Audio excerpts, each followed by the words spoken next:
Okay. Live from Greater Nevada Field in downtown Reno, Nevada, it's the Reno 1868 Football Club and the Tulsa Roughnecks tonight here on My 21 TV. We should have a good one here, Alex. Tulsa Roughnecks with 4 wins and 4 losses are looking to bounce back from their loss against Sac Republic this weekend. They're going to be lining up with a 3-3-3-1, which is a pretty interesting formation, one that we probably have never seen in USL. I know. Cool.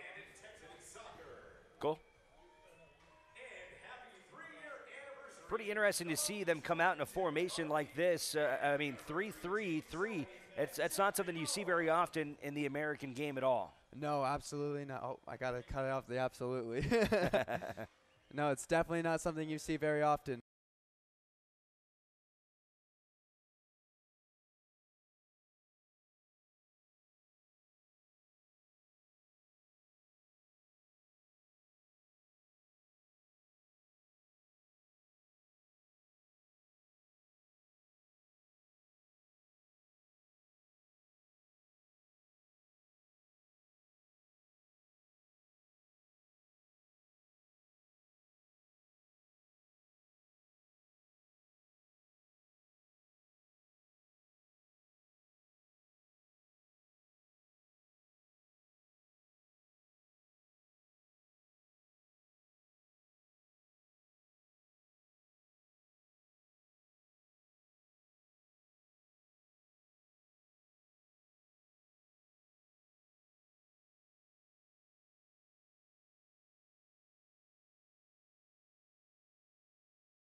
Pasha or Pavel?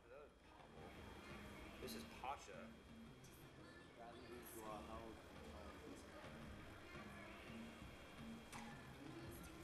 That's gonna be a talking point. Is Weird. It says Pavel online. Pavel? Pasha. Pavel or Pasha? Pasha might get a nickname for Pavel. Welcome fans to Say tonight's Pasha. It match says here at Pasha on Greater the Nevada roster. I'll say Field Pasha. as your Reno 1868 FC take on the visiting Pavel's a Tulsa pretty common Roughnecks Russian. FC. Pasha's? No, Pavel, but I bet Pasha's a nickname. Kondrukin?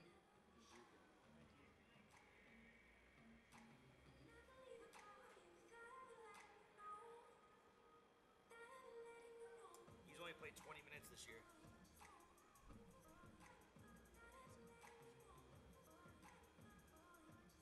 Crazy what they're doing. Yeah. Okay, good talking point. None of their back line. Today's starting lineup for the is Tulsa even 6 Roughnecks feet FC. tall. In goal, number 16, Brian Byers. On defense, number 13, George Corrales. On defense, number 22, Bradley Bourgeois. On defense, number 27, Kosuke Kumura. In the midfield, number 23, Bradley Ballou. In the midfield, number 24, Jaime Ayala. In the midfield, number 8, Colin Fernandez. In the midfield, number 7, Joey Calistri. In the midfield, number 9, Pasha Kondrakin. At forward, number 14, Christian Mata. And the captain at forward, number 10, Juan Kaffa. Who's 14? Mata? I haven't done this 2 for some reason. Well, that's what I put it down as. 14? Okay. Good catch. That would have been a hard one to figure out. And now, let's meet your Reno 1868 FC starting 11. In goal, number 0, Andrew Tarbell. I hate that we have a On number defense, number 18, Kip Colby. What's that? 0. I hate that we have a number 0. On defense, number 4, Jordan Murrell. This bothers me.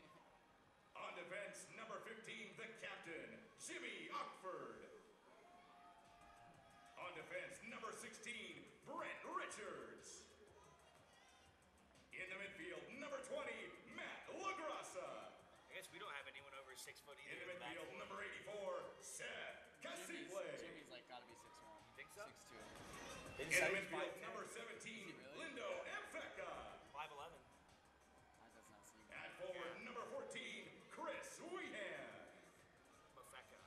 At forward, number 29, Antoine Hopino. Openo. And at forward, number 9, Dane Kelly.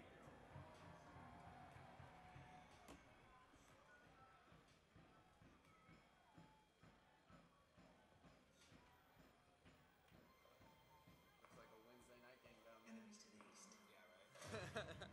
I hate how the national anthem plays like while we're on the air. It really bothers me. Enemies to the south.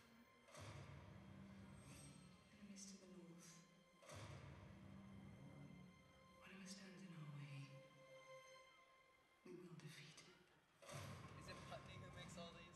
I don't know. The last It of us has to to be, sleep. right? He doesn't work for the team anymore. Oh, he doesn't? The last What one to happened? count. Really? For what? I didn't hear anything about that. Idea. I was born to rule the seven kingdoms, Now you feel Radney's pain. and I will. Okay, cool. I have last week. Thanks.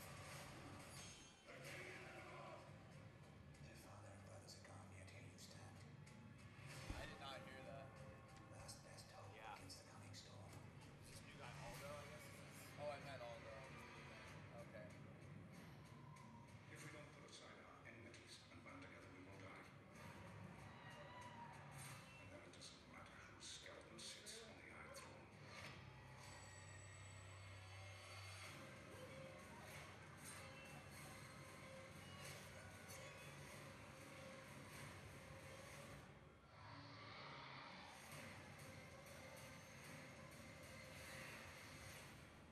The Great War is here. Yeah, right? That'd be awesome. You and Brian are riding on a dragon. That'd be sweet.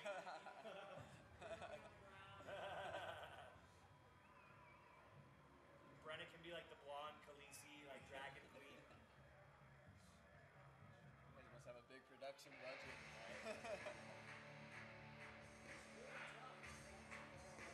Yeah, that's It's really all, hard the thing. worst part's right here. Yeah, behind home plate is the worst seat. It's too bad there's no seats over there, you know? Except for the ones on the field. Looks like no one got This those. is like a third of what they usually draw, though. Wednesday nights, like.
And now, please welcome to the field, Tulsa Roughnecks FC and your Reno 1868 Football Club. Do you want to handle the pregame? I don't like doing pregame a lot.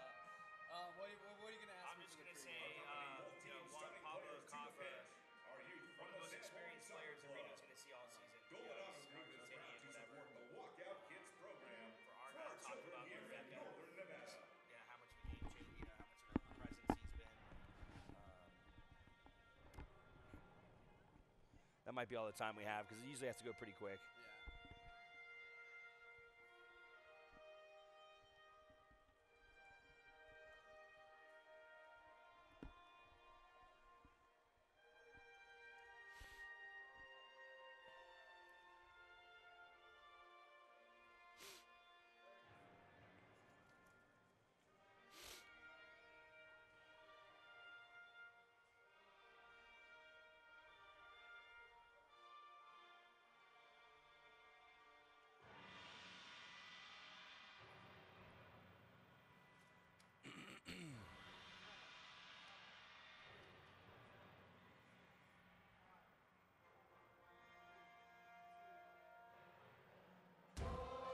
After a slow start in their inaugural season, the Reno 1868 Football Club has caught fire, winning back-to-back games in shutout fashion, and tonight they will look to make it 3 in a row as the Tulsa Roughnecks visit the biggest little city.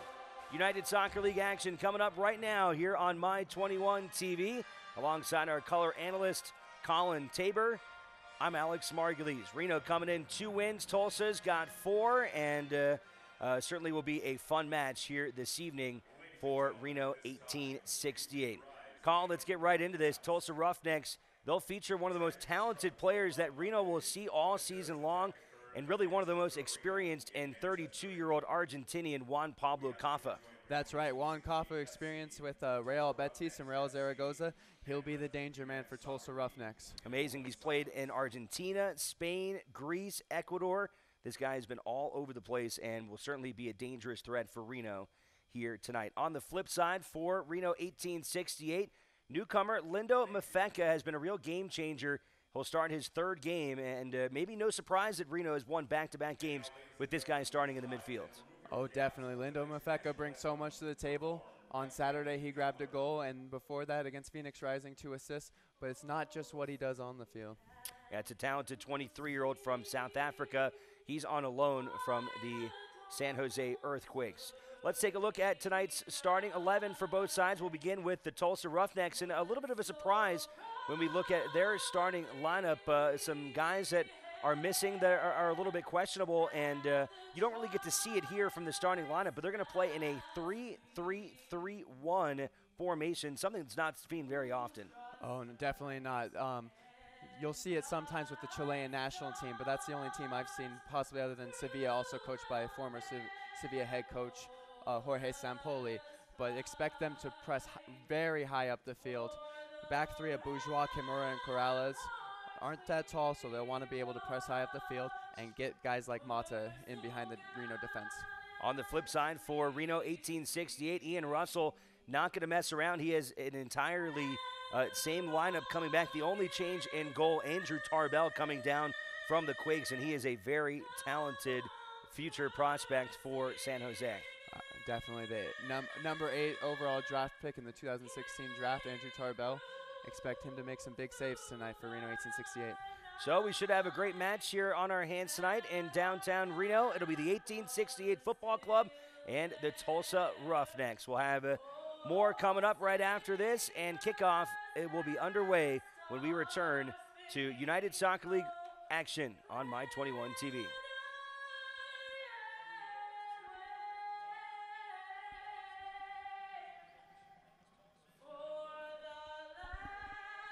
Yeah.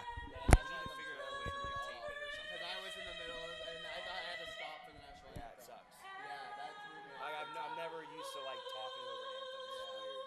That really threw me off.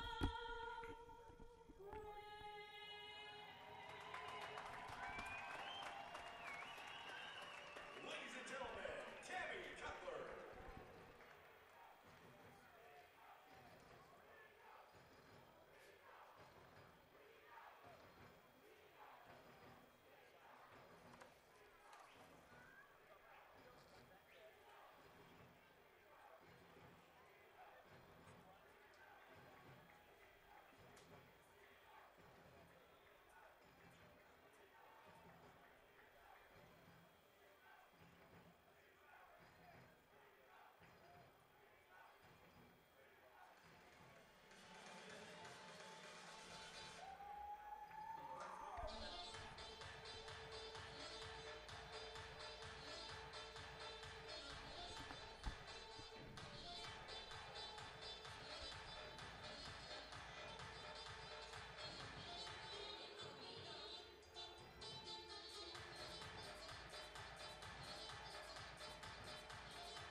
Welcome back inside Greater Nevada Field in downtown Reno, getting set for kickoff tonight between the Reno 1868 Football Club. There you see them in the blue and white jerseys, and they'll be opposed by the Tulsa Roughnecks Football Club.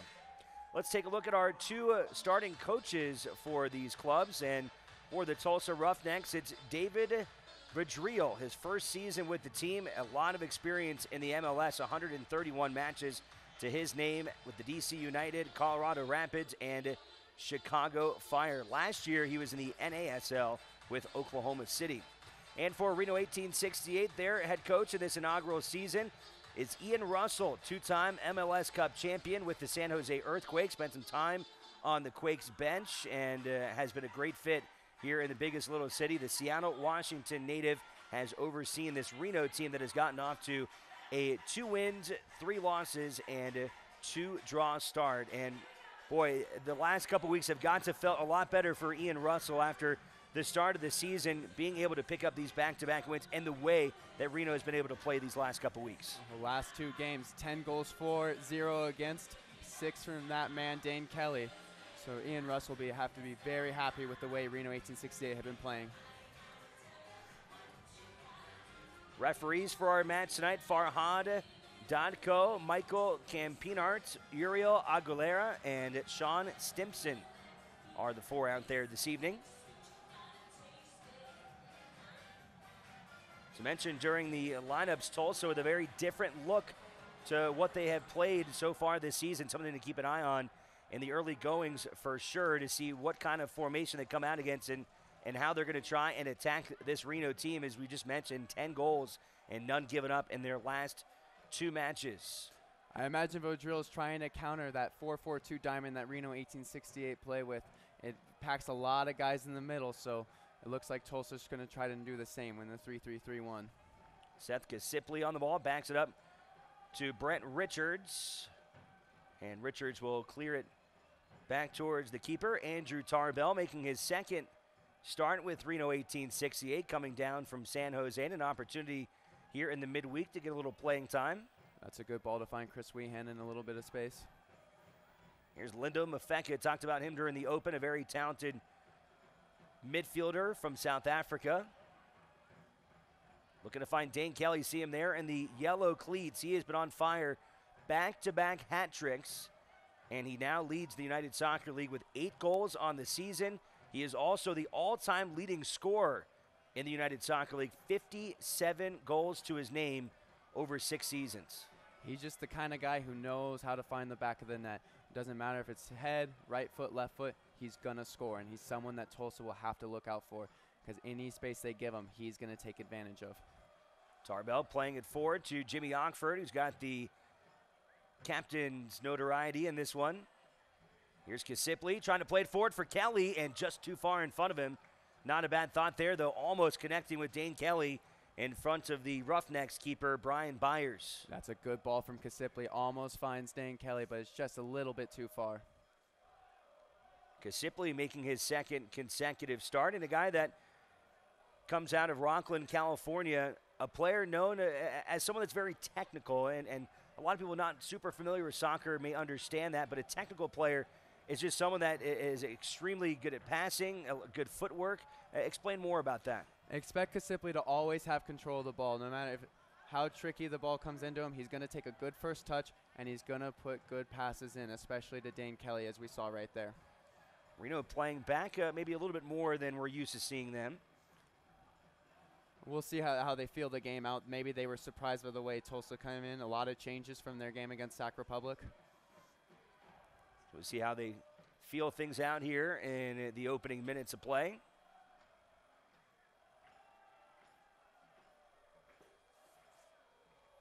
Fans, you can stay up to date on the latest USL news and information from around the league. Tune in to USL Coast to Coast with Mike Watts Mondays at 9 p.m. Eastern on Sirius XM FC Channel 85. Also, don't forget Sirius XM FC will air the USL Game of the Week.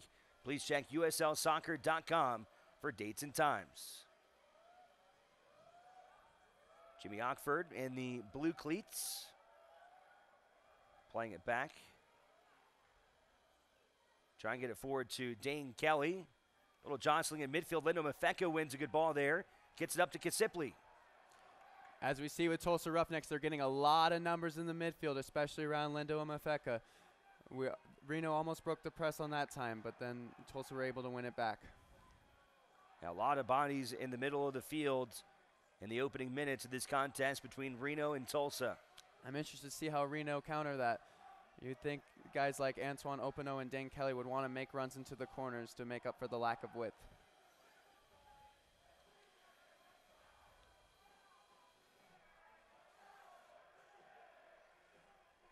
Throw in for Kip Colby.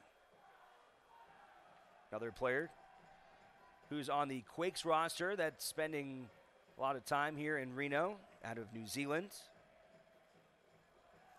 Kip Colby's a player I like a lot. He's been able to make an instant impact for this Reno 1868 team. Not only from New Zealand, but he's on their national team. The All Whites had a chance to compete in international play with them recently in a couple matches against Fiji. And we talked about this last broadcast. There's some optimism for that New Zealand side to make the upcoming World Cup. I'm not sure about that. I think they'll have to up the number, which won't be coming until the 2026 World Cup. So Kip Colby's young guy. He should still be around for that, but it's tough to make it out of that Oceania side. You always have to play a playoff against someone out of either CONCACAF or Asia, and it's tough for a team like New Zealand. Maybe eventually. Speaking of international call-ups, Reno 1868's Junior Burgos just got called up to the El Salvador national team. So congratulations to him. Yeah, looking forward to see what he can do for them. He had a chance to play with El Salvador earlier this year and actually got a goal, the only goal in a 1-0 win over Honduras. Tulsa playing it forward now, backing away is Pasha Kondrakin. He's only played 20 minutes this year, but he is inserted into the starting lineup into this new-look Roughnecks club. A lot of their normal starters sitting on the bench. They are missing one of their top defensive players in Francisco Ugarte. He's out after accumulating too many yellows. Yeah, it looks like a reshuffle in the back for Tulsa Roughnecks with Ugarte being out.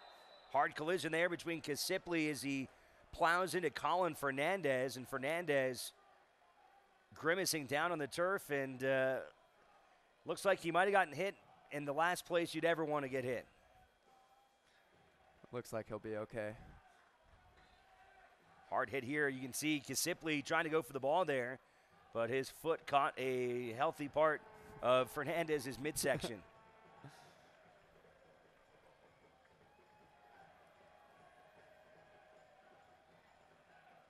Coors Light, whatever your mountain, climb on. Coors Brewing Company, Golden, Colorado. Great beer, great responsibility. And soccer fans, Nike, an official sponsor of the USL. For more information, visit NikeSoccer.com. We spoke earlier about Juan Kaffa. He's got a great set-piece delivery. Delivers into the box with his left foot, and lucky for Reno, they're able to wall that one off, and Tarbell will pick it up. Reno want to be careful about how many free kicks they give away in dangerous territories. Juan Kaffa has 2 free kick goals in his last 3 games, one being against Vancouver and the other one being against Orange County, so he's dangerous. Pretty amazing to see a guy with a resume like Juan Kaffa playing in the United Soccer League. It's pretty exciting, I think, for this circuit to get a player like him, a 32-year-old from Argentina who's had pro experience at some of the highest levels in international soccer, including La Liga in Spain. Yeah, he's a guy who's played in La Liga, played in Argentina, played for a couple of years with Real Zaragoza, and actually had a good goal-scoring record there. And there's guys out like that elsewhere in USL. For example, Joe Cole at Tampa Bay Rowdies. He's a guy with World Cup experience, played for Chelsea, along with Sean Wright Phillips as well, who did play for Chelsea at Phoenix Rising. So USL is able to attract those big stars that maybe a few years ago weren't willing to come here. It's a growing league with a lot of potential. Yeah, you've seen really the league evolving, and especially as more Major League Soccer teams are investing time into the USL and creating a lot of their own teams, and a club like San Jose making a new affiliation with a club like Reno here. See how the game is continuing to grow against the United States, and I think only upward and onward from here. Oh, it's always good to have a strong minor league system, and that will only make the game in the United States grow more.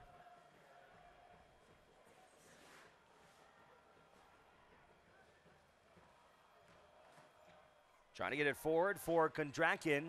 Stolen away by Matt LaGrassa. Good job there by LaGrassa to get that one out of trouble. Forward towards Kasipli, and he's tripped up. That's a late, dangerous tackle from Ayala. Jaime Ayala with the whistle blown against him. Didn't see a card come out. And now one of the officials going to pull him aside, the 26-year-old from Mexico. It looks like Tulsa Roughnecks are trying to make sure that Reno 1868 cannot transition quickly. They saw how effective it was against Seattle, and anytime they win the ball and look to attack, they're going to be looking to make a tackle or a foul. So no card given. Really interesting conversation I've had with Ian Russell over the last couple of weeks, just some of the differences between the MLS and the USL. He said the USL really lends itself to being a much more physical league, and it seems like referees are letting guys get away with a lot more than you'll see up at the MLS. I think so. If you look at the size of some of the USL guys, it's very tough. They're big physical players, and maybe some guys who could do better in MLS come down here, expect to be an easy time, and they get pushed around and they get bullied because of how physical a league it really is. Yeah, it was interesting. We saw a guy like Jackson Ewell, who was drafted this year by San Jose and spent some of the early part of the season here in Reno and now up with San Jose. And Ian felt like a guy like Jackson was going to do better in the MLS than he would here because of what you just said, being a smaller player in a bigger physical league like the USL. It's been a learning experience for guys like Jackson Ewell and also for the Seattle Sounders guys. I mean, that's what these MLS clubs are investing in, is to be able to give that experience against full-grown adults who this is their living, this is what they're trying to make money for their family, and they'll do anything they can on the field. And it's such a better experience for development than just a reserve league where they're just playing other 20-year-olds and that's it. Our game tonight brought to you by Coors Light. The bigger the mountain, the bigger the reward. Whatever your mountain, climb on. Coors Brewing Company, Golden, Colorado. Great beer, great responsibility. Good run from Openo, but it just escapes him. Looks like Reno 1868 are struggling to find that fluidity that they've had in the last couple of games, but it's still only 10 minutes in. I expect them to get more into the game. Yeah, and I think a lot of that could have to do with the way that Tulsa has come out and how they're stacking the field, as we've talked about a couple times. You see a lot of orange bodies in the middle of the field, and maybe not something Reno was expecting coming into this match. No, this is a much different lineup than they've been playing. They normally have been playing almost a 4-2-3-1 with actually their normal players, a 6'6" target man, Ivan Svantussen, and he's sitting on the bench. So it looks like they're going for a whole different play style. They get a lot of numbers in the middle and then break quickly and try to find Mata in behind. Throw it in for Jimmy Ockford, who plays it back towards Andrew Tarbell. Dangerous from Jordan Morell, but he's able to slip out of there and find Kip Colby. Chris Weehan playing it back towards Morell again. And a strong boot to the other side of the field. Yeah, it looks like Reno 1868 might be trying to bypass that midfield and just hit guys like Openo in behind. There's a lot of bodies in there.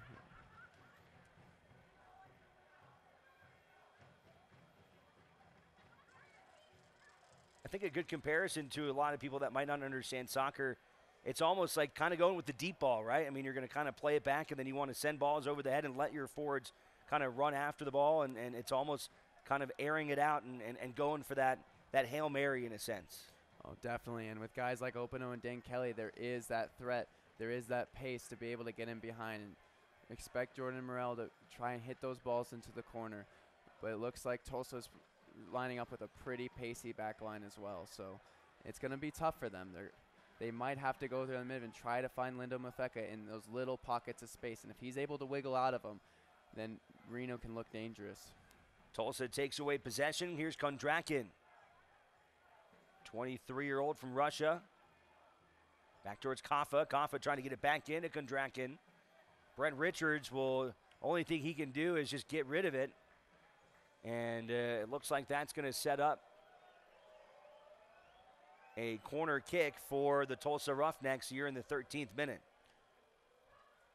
It looks like Brent Richards slipped a little bit on that freshly laid saw. That's going to be something that both teams are going to struggle with. There is a little bit of a difference in playing surface.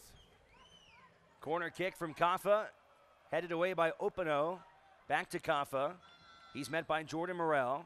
And Mafeka rather, will use his right foot to put it back out of bounds, and we'll go right back to it.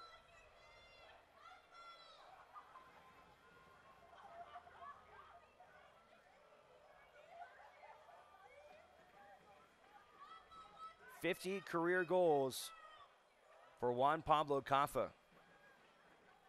He's had 3 this year with Tulsa. He's the kind of guy where everything's going to go through him. Another shot at it. This time further back in the box. Put back in and cleared by Jimmy Ockford. Chris Weehan will try and race it down. And it's booted out of play. The USL is one of the most prominent second division professional leagues in the world, featuring some of the game's top talent and rising stars. Stay up to date with all the latest league news and information by visiting uslsoccer.com and follow them on Twitter at USL.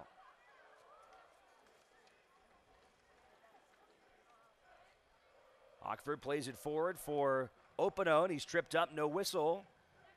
Here come the Roughnecks back the other way. Good job there by LaGrassa. Header from Colin Fernandez.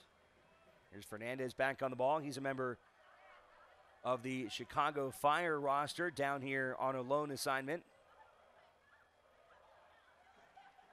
Made 3 career appearances with Chicago in his couple of seasons with them. Lindo Mafeka advances it to Kip Colby.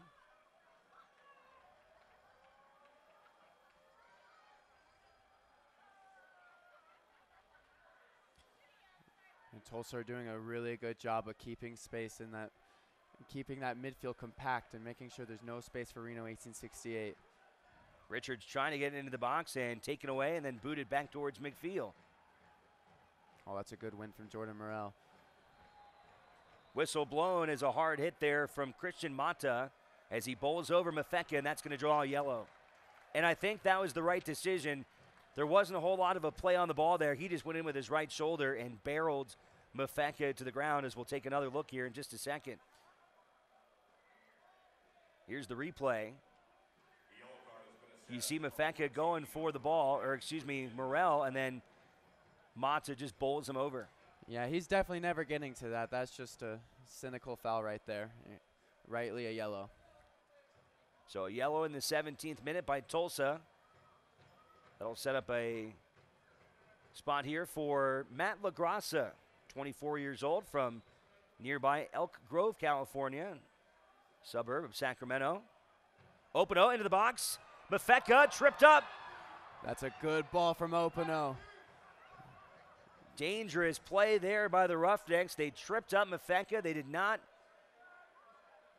give up a penalty kick, though, but a dangerous spot there. And again, a good job by Reno creating that opportunity. Now we're seeing Lindo and Mafeka slip into those spots. He's been having trouble finding space, so he's getting further and further back, almost next to Matt LaGrassa to get the ball, but now he's able to get the ball at the top of the box, and Reno looked dangerous right there. Ball stolen away by Kaffa. Get it up to Dane Kelly. Kelly's knocked down. That time it was Kosuke Kimura. Yeah, Kimura, the veteran, with another foul to break up that counterattack. They've obviously been instructed to make sure that that Reno's not able to break forward when they win the ball. Lindo Mafeka trying to find Kasipli and taken away by Tulsa. Headed out by Ockford, and Tulsa with the upcoming throw. And really, these first 17, 18 minutes, getting a little chippy here tonight. Oh, getting very chippy. And Tulsa are making a lot of fouls, and Reno had a couple themselves. You know, they gave Juan Kaffa one opportunity on the right side of their box, and they don't want to give Kaffa any free kicks anywhere in the attacking third for Tulsa. Ballou will play it back for Fernandez. Kaffa, left foot into the box. Headed away by Colby. Richards advances to Mafeka. And Openo can't keep it from going out of bounds. The throw in from Brady Ballou, 23-year-old from Washington. He was finalist for USL Rookie of the Year back in 2015 with Tulsa. His third season with Tulsa Roughnecks, he's been with them since the very beginning. Bit of a fan favorite. More tussling at midfield. Tulsa trying to put on the Jets here. That's a good run from Colin Fernandez and a good ball to find Calistri on the right. Ockford gets his foot on it. Headed by Morrell. And LaGrassa will clear it out. And a good job by Reno to hold off that wave. Maybe a counter here. Openo gets it to Kelly. Well done from Openo to ride off the tackle and find Dane Kelly. And Dane Kelly shoots one in, but just over. Kelly with a right-footed strike from outside the box. Took a shot at it. And a nice quick counter there by Reno. That all came from Openo being able to ride that challenge. We saw the Tulsa center back try to put a foul on him, but Openo rode the challenge and was able to find Dane Kelly. Brian Byers making his 4th start this year with Tulsa. He's got pretty good record this year. He's only allowed 2 goals in those 3 starts. 13 saves for the 25-year-old as Tarbell picks it up and slings it over to Seth Kasipley. Looks like Kasipley's finding some space on the right. With all those numbers in the middle, Reno's going to have to find guys out wide like Chris Weehan and Seth Kasipley. Kip Colby. And a sliding attempt to keep him from going anywhere. Joey Calistri coming in to knock that one away, and he is slow to get up. Kosuke Kimura coming over to check on him as we'll take another look and see what happened there.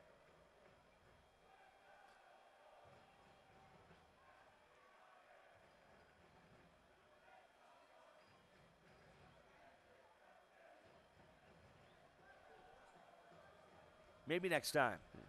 Looks like a goal kick. I thought Calistri knocked it out for a corner, but it looks like it got a touch off of Kip Colby. So 21 minutes deep here tonight in Reno. And Colin, how do you feel like this game's playing out so far?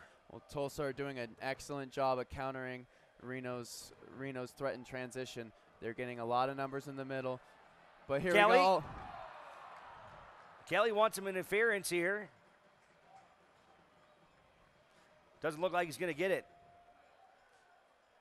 Almost spoke too soon because this is exactly where Reno 1868 are dangerous. They won the ball off the goal kick, and right away they put Dane Kelly through to goal. But his touch is just a little too heavy to get past the goalkeeper.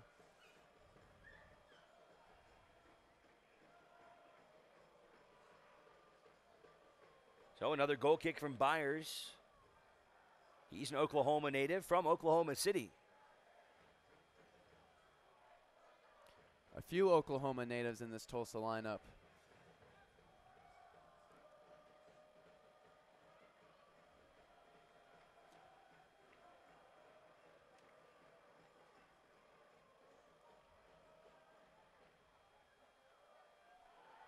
Mafeka coming from behind, sliding and taking out Kaffa. Kaffa wants to see something here from the ref, and he is hot. Here comes LaGrassa to break him up, and we're talking about this game's getting chippy, and it's starting to boil over here in the 23rd minute. Yeah, a lot of fouls from both sides. You don't want to see that. You want to be able to see both teams be able to play the game and not get into situations like this. But a little bit of an unnecessary foul from Mafeka because I don't think Kaffa's going anywhere right there. But you never want to see the reaction from Kaffa. LaGrassa coming in, trying to defend his teammate, and Kaffa is still upset. You see him on the ground there now standing up. I'm not sure if a yellow came out at all. At one point in time, it was hard to tell from our vantage point here. A yellow card has been assessed to number 17 of the Reno 1860. And it will be a yellow card against Lindo Mafeka. So 1 yellow each, 1 from Mafeka and 1 on the other side from Christian Monta. I think the ref got that one right. Lindo Mafeka comes in from behind and slides in.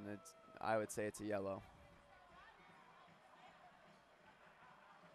One of those things in soccer, maybe people that aren't super familiar with the game, what constitutes a yellow card versus maybe just a time when the whistle's blown and someone just gets a free kick? What constitutes getting that yellow? There's a couple different things.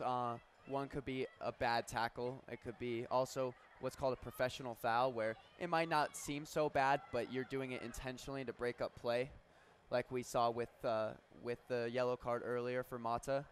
You know, the foul itself wasn't horrible, but he did it deliberately. The fact he really wasn't trying to make a play on the ball. No, he did. Yeah, exactly. He did it deliberately to try and break up that counterattack, and that could also constitute a yellow. And how egregious does a play have to be to get a red instead of a yellow on just, you know, usually, you accumulate some yellows, that turns into a suspension, whatever, but, to actually get a red card, what do you have to do? You'll see red cards for being the last man, or if it's a dangerous studs-up tackle, when they show the studs and come in with the bottom of their foot showing, or if it's two-footed. Anything where they go over the ball possibly too and just catch studs into ankles, those will constitute red card offenses. And we did see a red card in last weekend's match against Seattle. It was funny, we were talking about earlier today, neither of us actually caught the red card. For some reason, it just evaded us. We were so caught up in the penalty kicks and whatnot, but there actually was a red in that game against the Sounders too. Yeah, we both missed Rodriguez Ayala's second yellow. We were too focused on what was Dane Kelly's hat trick at the time that we missed it. Kaffa delivers into the box, headed away by Morel, and LaGrassa will clear it out towards midfield. Oh, that's a great win from Brent Richards. And he ends up getting the foul as well. Can't blame the hard-nosed effort there, though, from Brent Richards. That was a pretty key spot, I think, in that back and forth, where if Tulsa can get possession again, they had some numbers, and they really could have threatened goal. Yeah, the foul really allowed Reno to relieve some of that pressure and get numbers more up the field.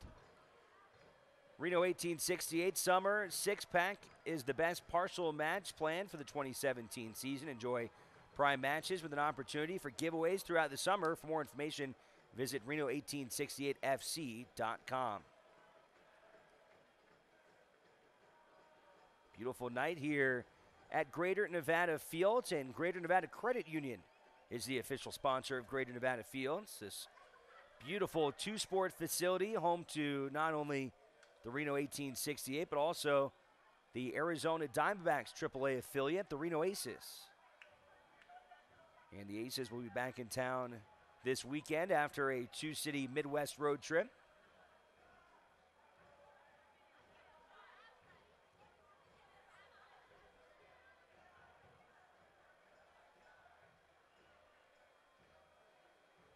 That's what I'm talking about.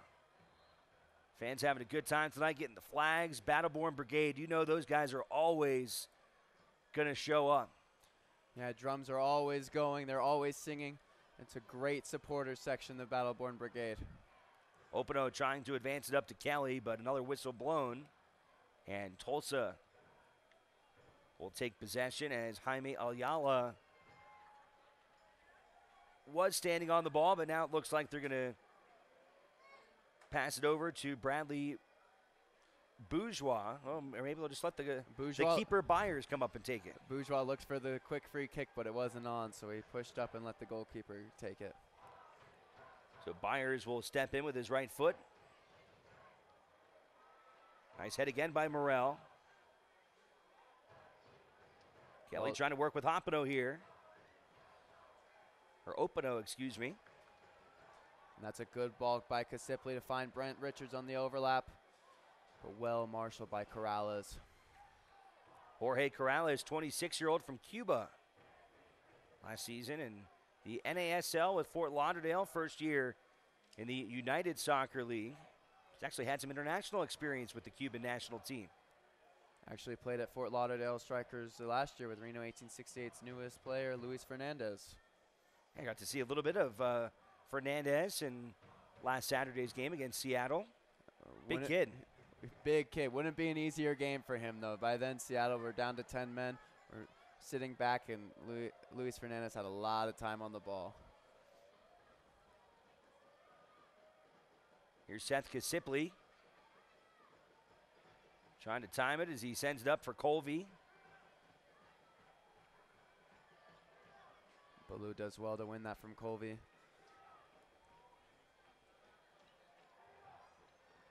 Oh, it'll just be a throw-in for Colby.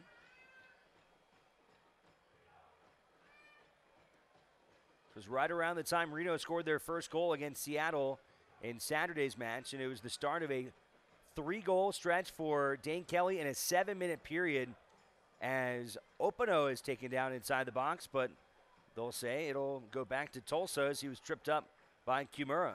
That's a good turn from Openo. That's something you'll see him like to do a lot. He'll feint one way and then turn on the other side of the defender and be able to slip in behind. And was looking for that other penalty. He won 2 on Saturday, so he's someone who can get their way into the box and be dangerous. Fans, stay up to date on the latest USL news and information from around the league. Tune in to the USL Coast to Coast with Mike Watts, Mondays at 9 Eastern on Sirius XM FC, Channel 85. Oh, that's a good ball from Chris Wehan, and Dane Kelly does well to leave it for Openo. Finds Dane Kelly. Kelly trying to center it again and couldn't get a solid footing on it. Just takes it a little bit too far away from goal. You almost want to see Openo hit it to Chris Weehan, who hit him on the overlap, but don't blame him for wanting to put Dane Kelly through on the box, because 6 goals in his last 2 games speaks for itself. Tulsa trying to come on the counter, cleared away by Richards. Looks like it was last touch, though, by Tulsa. Also, don't forget Sirius XM FC will air the USL Game of the Week. Please check uslsoccer.com for dates and times.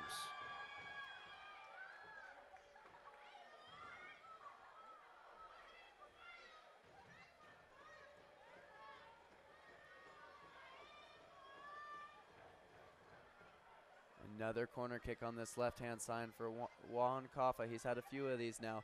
Reno has done very well of dealing with the threat from the set piece. Left foot from Kaffa into the box and headed too high over Reno's goal as Andrew Tarbell will set up for a goal kick.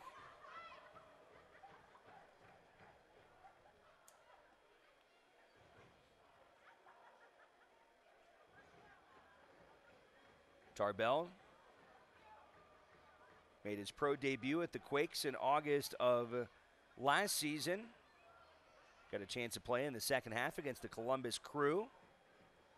Came off a great college career at Clemson, made it all the way to the College Cup. And in 24 ACC games, he only allowed 22 goals. Yeah, that Clemson team made it to the national title game in the 2015, but lost to Stanford led by Seattle Sounders' Jordan Morris. Tulsa is surging towards the goal, then they back away and trying to get a couple more numbers. Here comes Ballou toward the box, and he runs into Seth Kasipley. He wanted a whistle there, but really that was more of his fault, drawing contact, maybe trying to sell that, but the refs aren't buying it. Yeah, Seth Kasipley went in side to side with the shoulder, which isn't a foul, and the ball was rolling out of bounds anyway. Ref will never give that.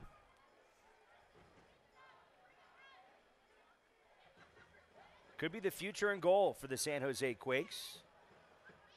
David Bingham, his contract is up at the end of the year.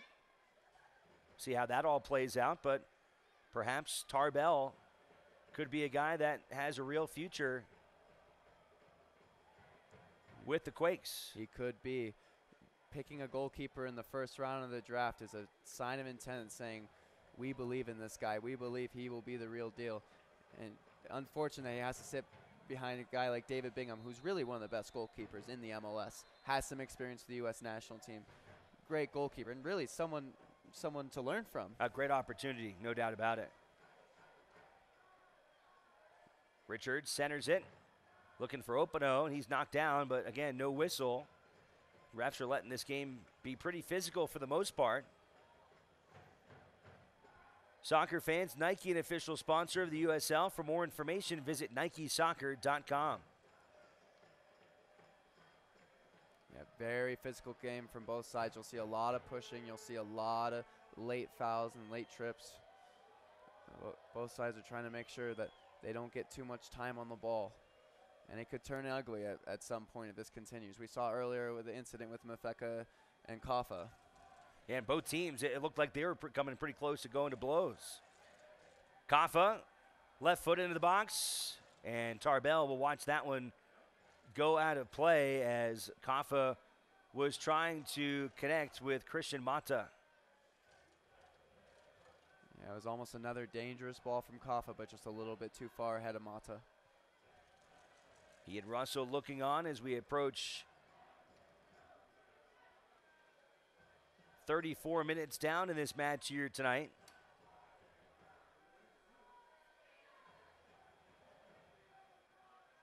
Neither side has had very many opportunities as the majority of play has taken place in the midfield.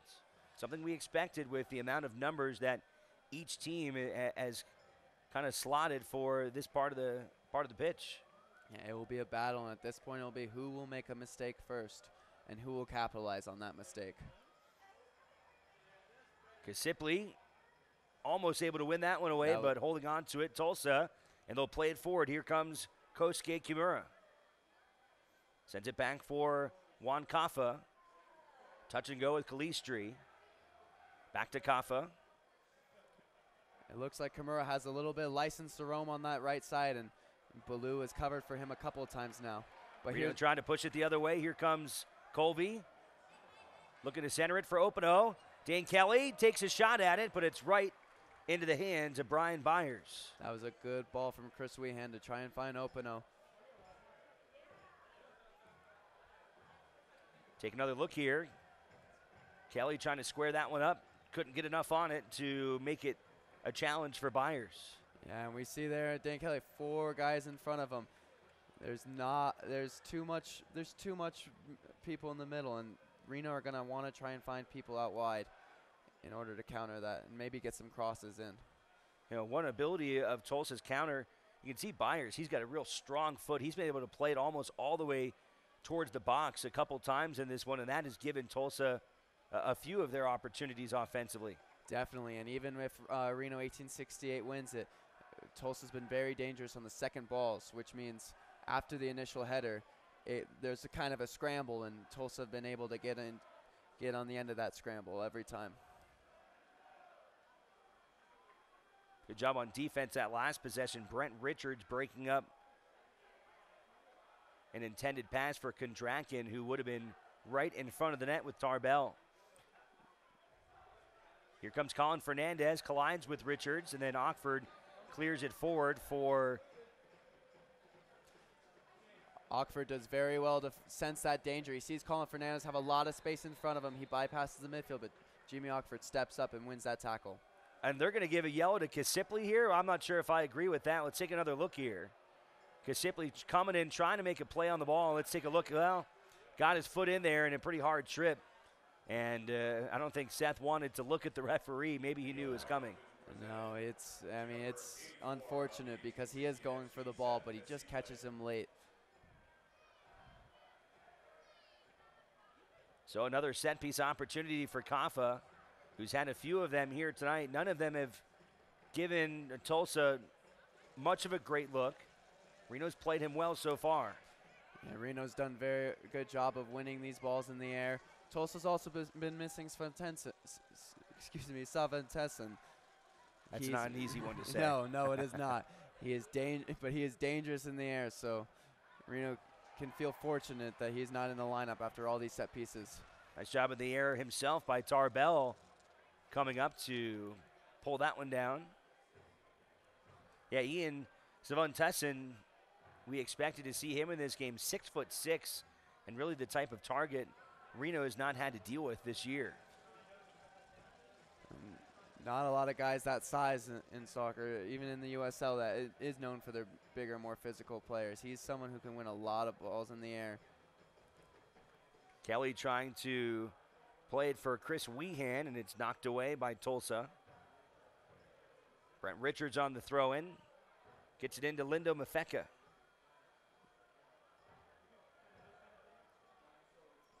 Mafeka's been having some trouble finding support whenever he gets... Oh, he does well to win the ball up high again.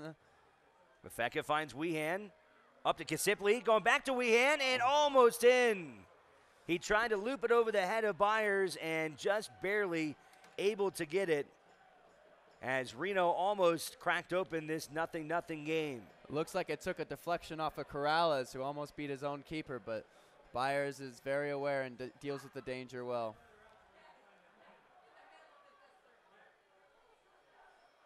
Kimura.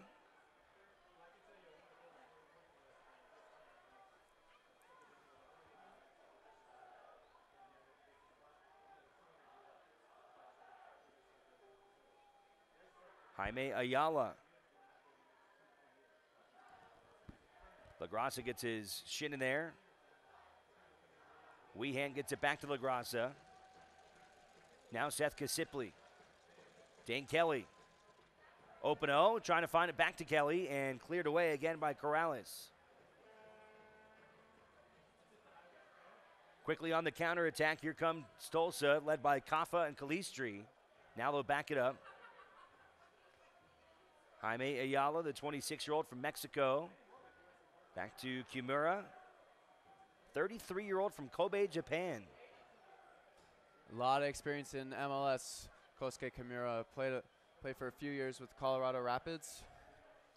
Had some MLS time with the Rapids, the Timbers. Also New York, 171 career MLS games. Oh, it splits the wickets. This is a chance here for Tulsa. That's a And a good job by Kisipli sliding in and taking that away. That was dangerous there for a second as great little nutmeg. Calistri was able to find the legs here and set him up a shot. Great nutmeg from Calistri and able to win that corner kick for Kaffa. Reno's done a good job with these spots, but you don't certainly want to give Kaffa this many opportunities from the corner. Like we said before, he's a threat on set pieces, and after this many, you might be thinking they might get a little bit closer each time. Tarbell with his right fist punches that one out of the air. It was well done from Tarbell. Doesn't risk catching it and that many numbers in the box and just punches it away for the throw-in.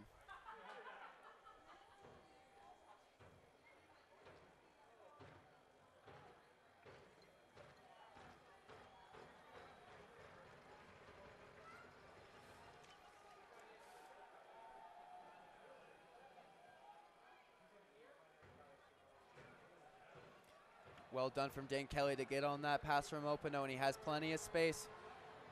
Kelly takes a right-footed strike and will send that one into the grassy area. Greater Nevada Credit Union, the official sponsor of Greater Nevada Field. And boy, what a spectacular night here this evening. The sun is setting off to the west and beautiful pink clouds off into the distance. Very comfortable night here at the park, and really for a Wednesday night, I'm actually impressed with how many people have showed up this evening. Not to say the team hasn't had great support, because they've had a phenomenal attendance, showing top 10 in the USL this year, but on a Wednesday night, maybe expecting a dip, but I don't think we've seen much of that at all. Who wouldn't want to enjoy a beautiful early summer night with a Nevada sunset? Great night to watch some soccer here at Greater Nevada Field. Richards, dangerous for Tulsa, and Corrales will knock it away, and that'll set up a corner kick here in the 42nd minute. Chris Weehan got his first goal a couple weeks ago in Phoenix, a prolific goal scorer in college. Here he comes from the corner. Headed twice and cleared away. What a job. But here comes Weehan again, trying for the second chance. Kelly. Now LaGrassa can't get it. Weehan again. Ockford headed. Goal! Jimmy Ockford breaks the scoreless tie. It's 1-0 Reno. And that's a great header from Jimmy Ockford. Tulsa almost cleared it out after the corner, but Chris Weehan keeps it in play, keeps things dangerous, and floats the ball into Jimmy Ockford at the top of the six to head home. Second game in a row for Jimmy Ockford, a headed goal. And that was just a phenomenal display of resiliency for the Reno offense, as Tulsa did a great job really on that initial corner kick. They save a goal, and then after a couple of whiffs, you keep on going, and eventually it's Ockford who is able to misdirect it past Brian Byers to give Reno the 1-0 advantage. We saw it against Seattle, but that is the last man you want to leave open in the box.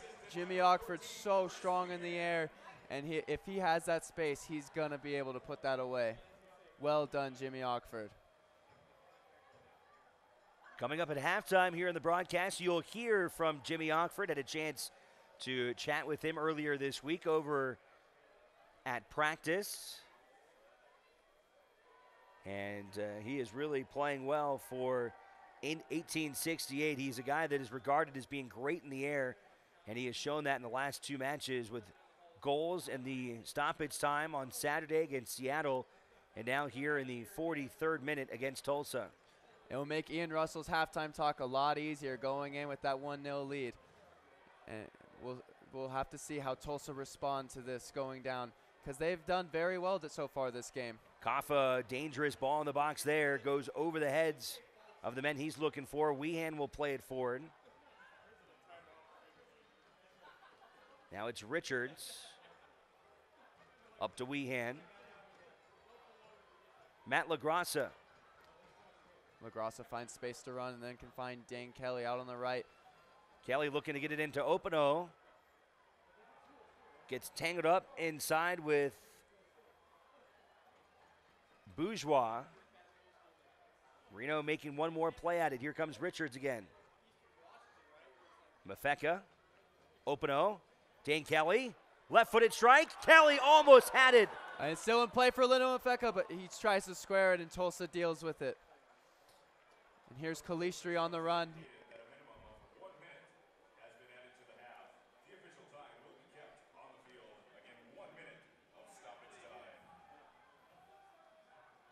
What a great attempt there from Dane Kelly. Even better save by Byers. That was a fantastic job. That's a good save. Not much more that Kelly could have done there in that spot. That's a good save from Byers. Dane Kelly loves to hit those low-driven shots from outside the box. A lot of the guys in the shoot outside the box still try and hit it high, but Dane Kelly has had a lot of success driving it low and being that keeper in the low corner. But Byers does well to get down. Final seconds here in the first half. They added a minute of stoppage time,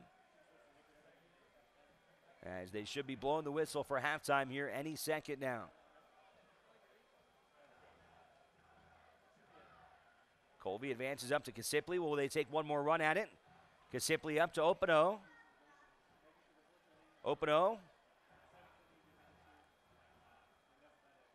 Looking to get it to Kelly, and the goal kick from Byers will end the first half of play. But for the second consecutive game here at Greater Nevada Field, it's Reno taking the advantage into halftime, 1-0 after the headed goal from Jimmy Ockford. We'll come back with more United Soccer League action right after this. You're listening and watching the USL on My21 TV.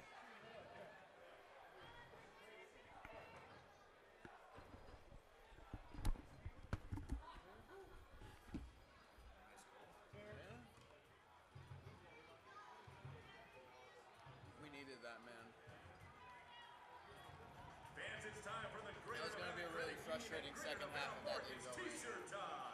They know exactly how to frustrate us.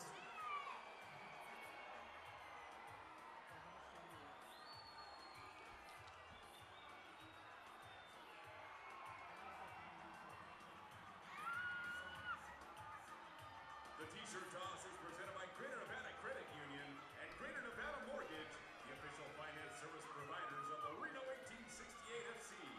Visit gncu.org today to learn more.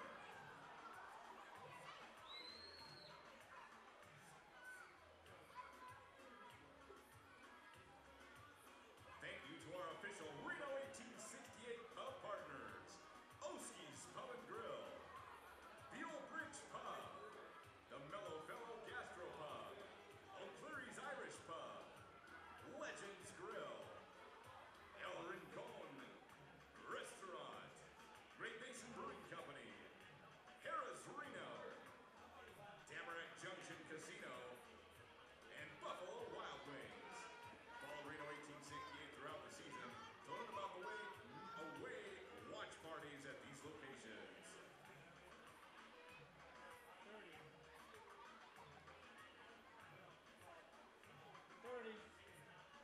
Avoid a penalty. Look both ways when crossing the street. Drink responsibly and hold your child's hand.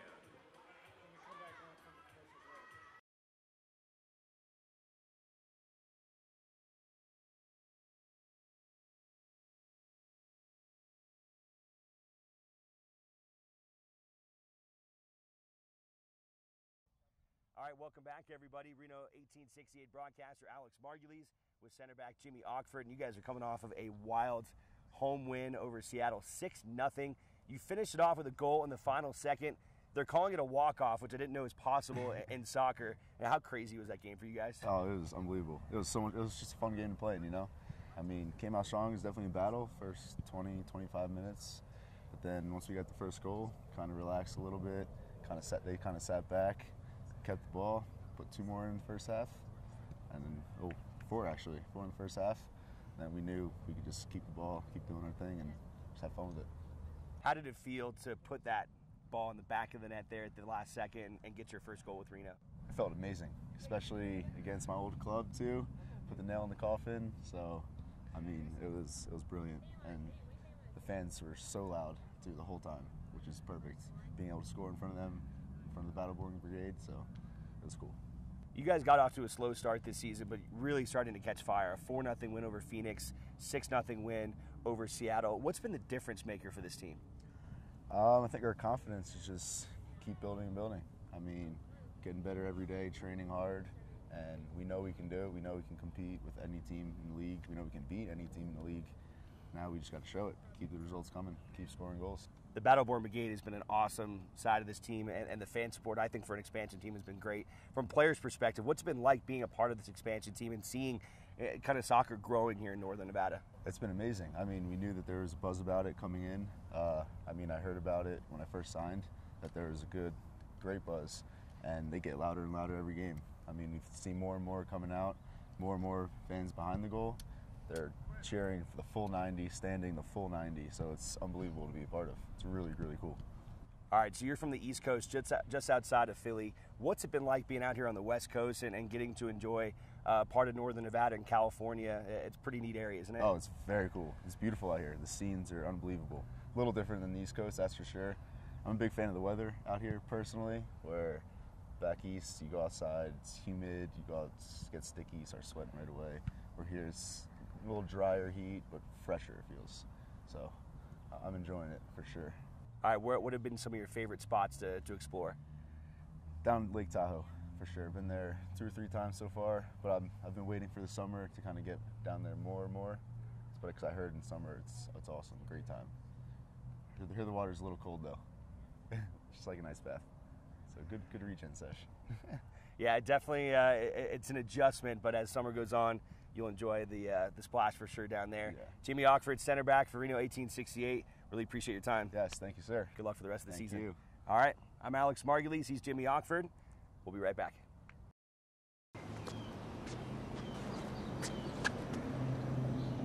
Here is my handle and here is my spout. When I get all steamed up, then I shout. Tip me over and pour me out. Oh. It only takes a moment to make a moment. Cheers. Take time to be a dad today. Here's your check.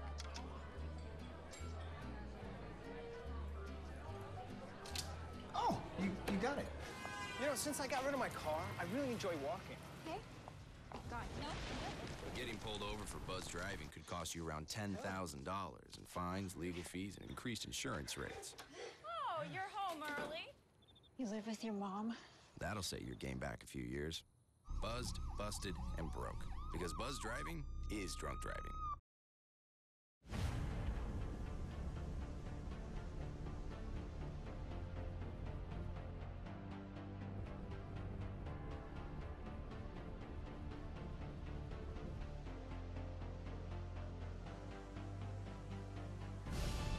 We've raised the stakes. Expectations are high. Our biggest season yet will break records with elite players and future stars, innovative technology, and new homes. We're growing the game in our communities and across the nation. Are you ready?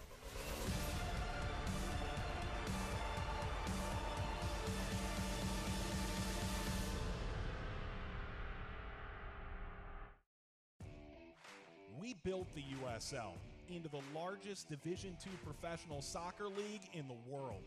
And now the time has come to announce USL Division III, America's professional third division league, completing the U.S. pro soccer landscape. It's time for your town, your team, your game.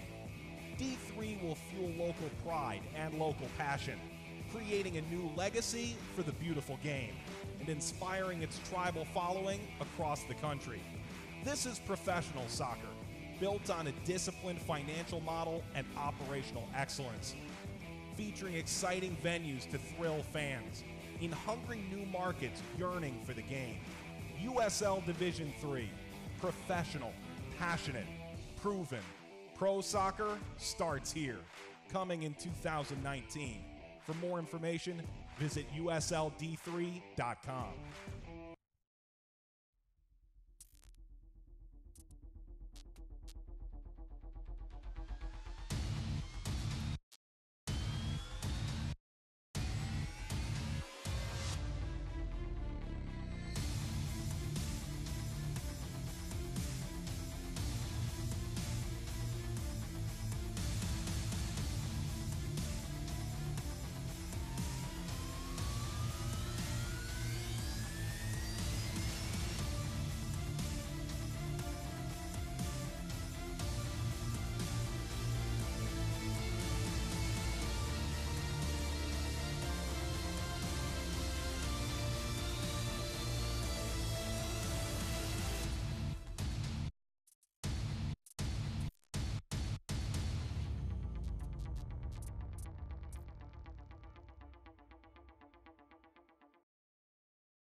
Lead on the Tulsa Roughnecks, and it was an interesting first half, Colin. Again, there was the surprise with Tulsa coming out in that 3-3-3, and it stacked up a lot of bodies in the middle of the field, and it took into the final minutes of that first half for Reno to break through. Yeah, Tulsa tried to counter that dangerous midfield of Kasipli, Weehan, and Mfeka by putting a lot of numbers in the middle, and it's been working out well for them up until the Jimmy Ockford header. Let's take a look at the first half highlights. And, you know, Colin, this game got a little chippy in the early goings. Juan Pablo Kafa getting into it here with Lindo Mafeka. Mafeka draws the yellow card, and that would bring both teams over, and looked like things were starting to simmer a bit there in the first half. And then Reno starting to get something going. Kelly, an early miss in the first half, and eventually Reno was able to get that first goal on what would come from a corner kick. This was kind of the resumption of that corner, and it was Jimmy Ockford who got his head on a played ball from Kip Colby, and that is how Reno got the 1-0 lead. Yeah, and you'll see that they want to get a lot of numbers around the ball, and a lot of people stepped to Chris Weehan, but no one was there to mark Jimmy Ockford, and he had a free header.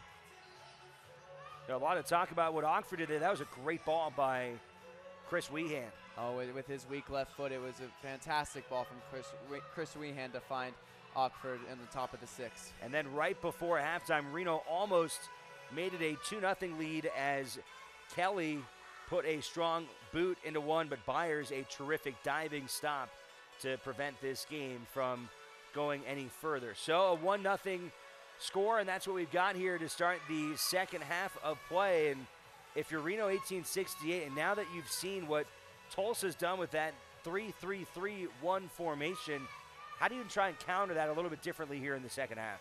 Well, I think they have a little bit of a weakness out wide by having all those numbers in the box. So if Openo keeps continuing those runs in the corner, and if they keep drawing people in for that cross to come in from behind, then I think they can grab another one.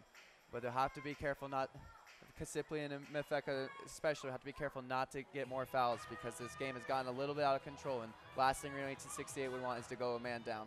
Now, when they play a formation like that, are they basically saying, all right, we want to take out Reno's midfielders and force those forwards to kind of have to live on an island a little bit? That's exactly what they want to do.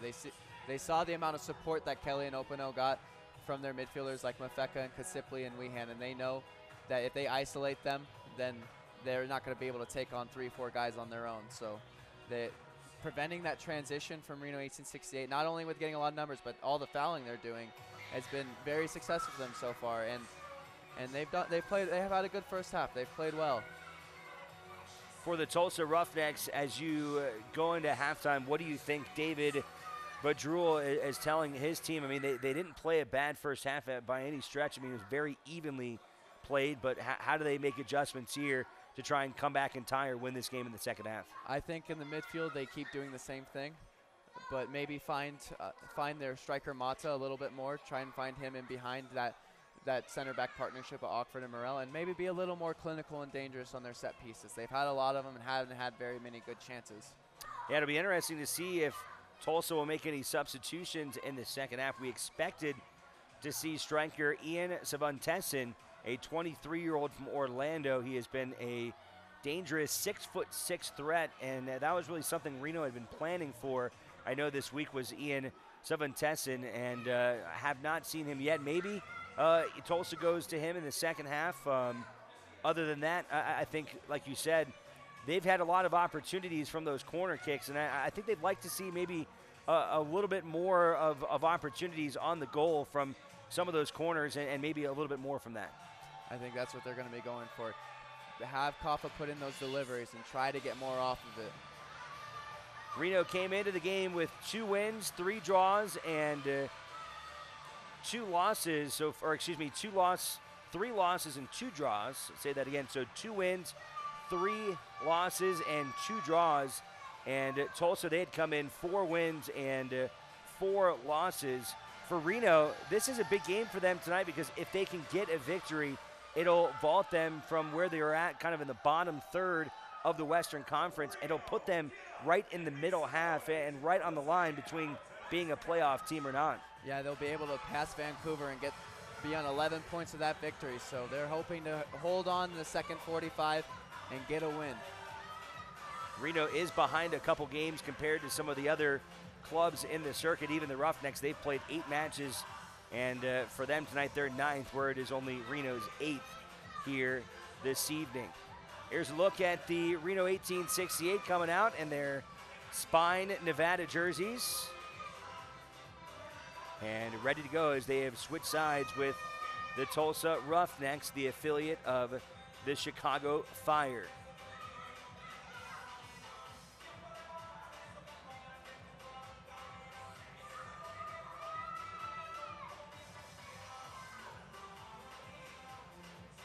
A 1-0 Reno lead after a late goal. Chris Wehan playing it in for Jimmy Ockford, who scores in back-to-back games with a headed goal. And we'll see if Reno can hang on here in the second half to win their 3rd consecutive USL match. And overall, it would be 4 consecutive wins if you include the victory in the US Open Cup last week up in Seattle. I think the key for Reno in this second half is not to play the game into Tulsa's hands. They need to play their own style and not let the chippiness of this game get to them, because the last thing they want is to go down a man. And they did have 2 yellow cards in the first half. Mafeka and Kisipli cited for yellows. There was 1 for Tulsa as well, and that went against Jaime Ayala. So Dan Kelly in those yellow cleats will approach the ball, has his signal, and we are underway here in the second half from downtown Reno. No changes for either side here to start the second 45 minutes. As Ockford plays it forward, little touch pass from Kisipli up towards Opano, and he's tripped up with a whistle blown, and Corrales is not happy about it. That's a nice pass to find Kisipli between the lines, who puts a good 1 through ball pass to Opano and is able to get that foul. Now to look at it here, you see Corrales with a little bit of a shoulder check there to knock over Opano. And a set piece chance here early in the second half for Reno.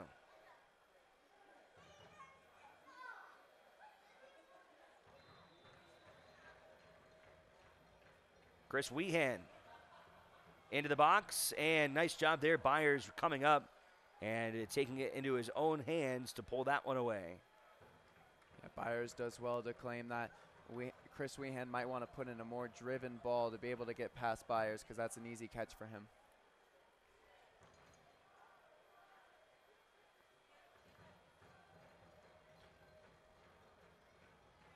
Again, ball played very far forward by Byers, trying to give his offense an opportunity to get going, but here comes Reno back the other way. Lindo Mafeka serves it up to Kip Colby, coming up from the defensive backfield. It looks like Reno's midfield's trying to play the ball quicker. They're trying to hit someone like Kasipli's feet, who then is trying to hit that through ball. That's how they're going to be able to break that congested midfield of Tulsa Roughnecks. Richards had it taken away, but back towards La Grassa, played up by Morel. Colby once again. Kasipli into the box. Mafeka, Kelly, and Kelly goes wide of the net. But both of those guys with opportunities here in the opening minutes of the second half. Once again, a very dangerous ball over the top by Kasipli, and Mafeka's able to get a touch, and Dane Kelly gets onto it, but well handled by Corrales. Just got enough of it to knock it away, and a corner kick coming up again for Chris Wehan.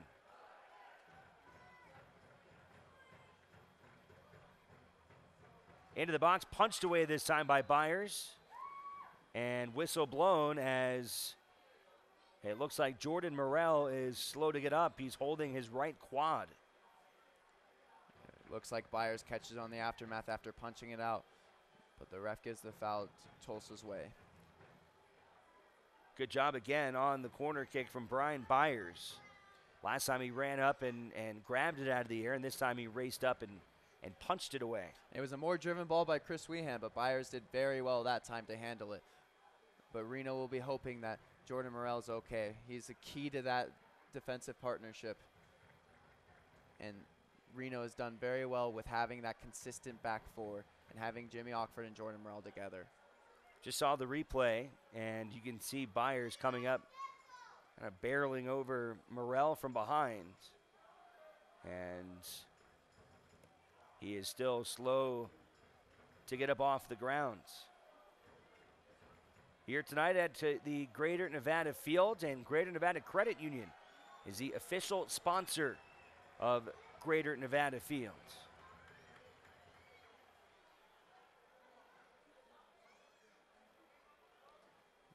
Jordan Morrell is slow to get off the field. He is walking with a heavy limp. Reno will have to be worried about that. I wasn't sure if it caught his knee or if it was just maybe just a real tough shot to the thigh, which, you know, kind of a deep kind of a bruise kind of a situation, but clearly taking a couple extra minutes there to shake that one off. Yeah, but it looks like he's walking better off the sideline with the athletic trainer Steve Patera, so he should be able to come off after the goalkeeper takes this.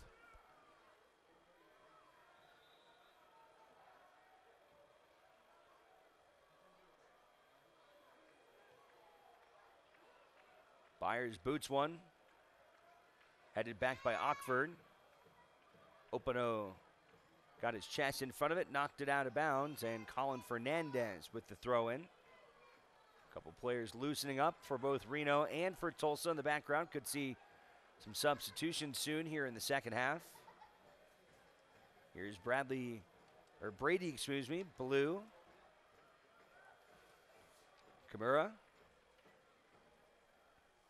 Kosuke Kimura, not only a player on this team, he's actually an assistant coach. Yeah, his experience has to be valuable for the other players in Tulsa Roughnecks, and David Vadrew obviously recognized that and named him as one of his assistant coaches. He brings a lot to the table, both on the field and his experience in training. Here comes Richards the other way. Ayala tries to get in front of him. Richard gets away from him, though. Tries to center it for Opano. And a good job, Corrales, again, able to knock it away. Richards does well to ride that tackle and get that cross off, but unfortunately doesn't find anybody. Here's David Vadriel on the bench there in the pink tie.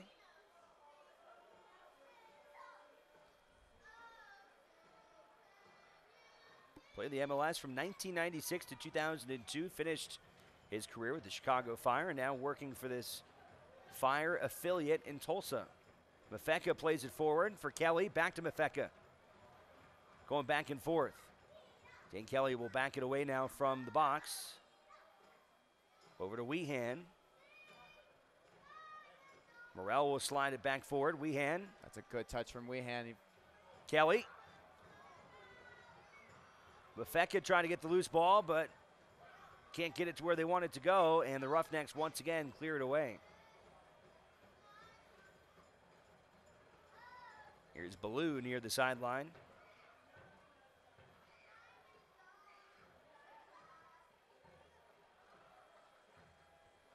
Kasipli heading it back towards Mafeka.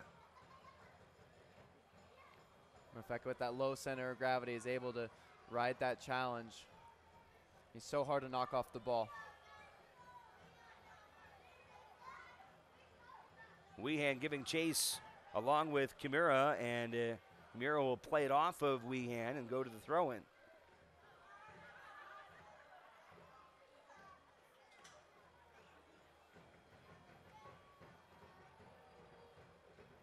Kimura last appearing in the MLS back in 2014. 5 career goals. And 171 MLS appearances. Between him and Juan Kafa, those two have played a lot of meaningful soccer.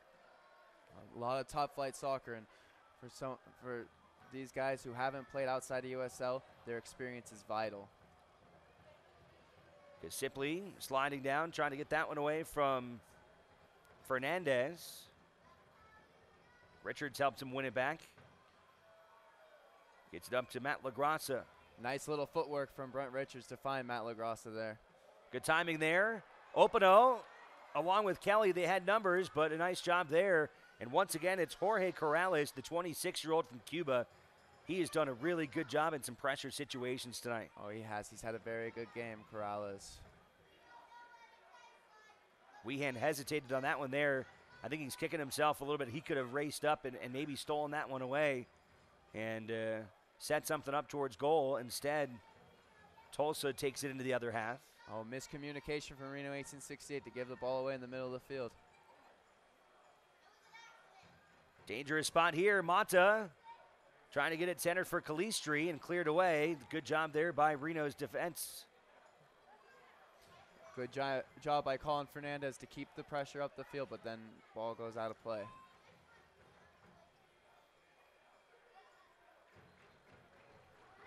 So 10 minutes down here in the second half tonight. Still a 1-0 Reno 1868 lead.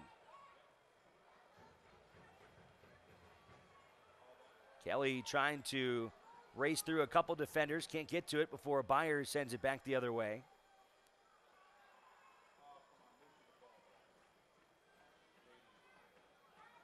LaGrassa again, he's been active. Mafeka up to Opano. Antoine Opano tripped up in the box. Is there going to be a whistle this time? And it looked like there finally may be a penalty kick. Antoine Opano, he was so good in that match against Seattle, twice taken down in the box, and that was a hard takedown there with a chance at goal.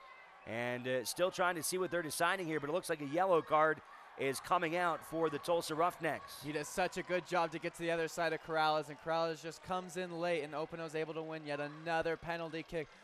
And we'll see if Dane Kelly can convert again for his 7th goal in his last 3 games. Well, Kafa's not happy about it, and neither is Corrales, and they tried to sell it. I don't know if there's much of an argument there against the yellow card and the penalty kick, though. I understand where they're coming from because Corrales got a little bit of the ball, but it was still in Opano's path. That's the key to it, is it was still in Opano's path, and he still had a clear shot. So it is a penalty for me. So here we go. Dane Kelly, he was perfect in penalty kicks last week. He will go for his 9th goal of the season. He already leads the United Soccer League this year and in his 6-year career. 57 career goals, and now another yellow card is coming out, and it looks like that one's going to Juan Kafa. And I think the official has just gotten tired at this point in the game of hearing from Juan Kafa. He has been very vocal since the start of this match. He has been constantly in the ref's ear, which the captain is allowed to do, but you have to feel that he was saying some not so savory things to the referee. So 2 yellows, and now the penalty kick, and it's blocked by Byers. Second chance, goal! Dane Kelly again, battle born. And goalkeeper does very good job of saving the penalty, but Dane Kelly's quick on the rebound. He's able to put it away and jump in the celebration with the Battle-Born Brigade. What a great second chance effort there by Dane Kelly. Blocked by Byers, a fantastic job the first time. and then he beats Kimura back to the ball for his 9th goal of the season and career USL goal number 58 as 1868 grabs a 2-0 lead.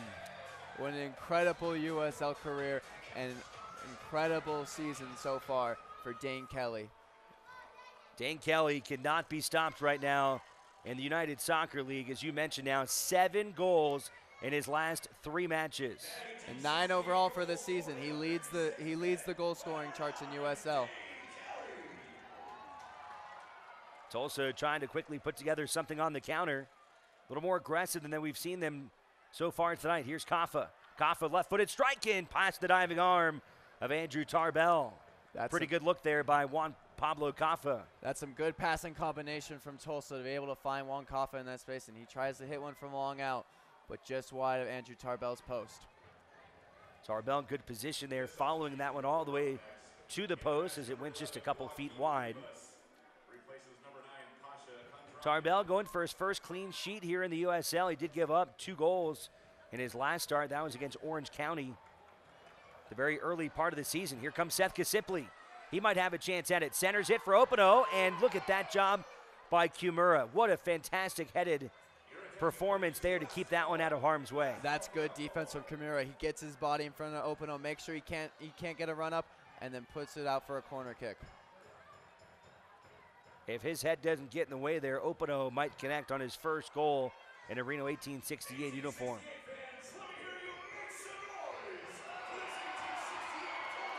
So a headed goal from Jimmy Ockford, then the penalty kick from Kelly. See if Weehan can add one here from the corner.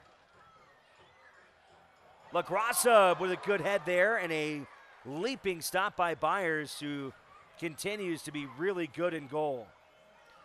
That's a theme of Reno 1868's corner kicks. They try to find Matt LaGrassa on the far post. One corner kick earlier in the season, he headed it back across for a goal for Jordan Morrell. Good effort there on LaGrassa's header, and an even better job by Byers on the defense.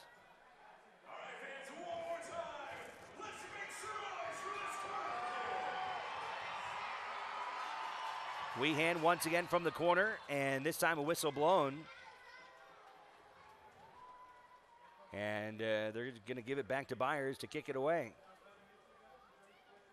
Soccer fans, Nike, an official sponsor of the USL. For more information, visit NikeSoccer.com. And you can also stay up to date on the latest USL news and information from around the league. Tune in to the USL Coast to Coast with Mike Watts, Mondays, 9 Eastern on Sirius XM FC Channel 85. Also, don't forget, Sirius XM FC will air the USL Game of the Week. Please check USLsoccer.com for dates and times.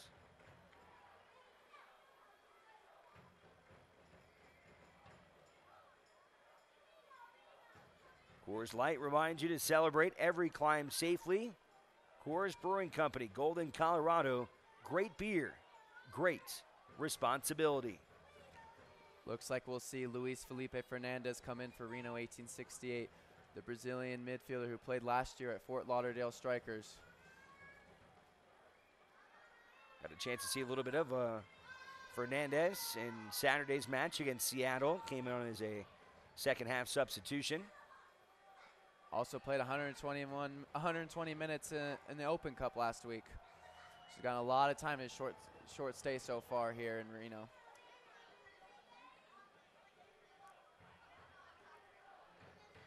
And here we also see Tulsa substitution. Joaquin Rivas from my neck of the woods, played 4 years at UNLV in Las Vegas.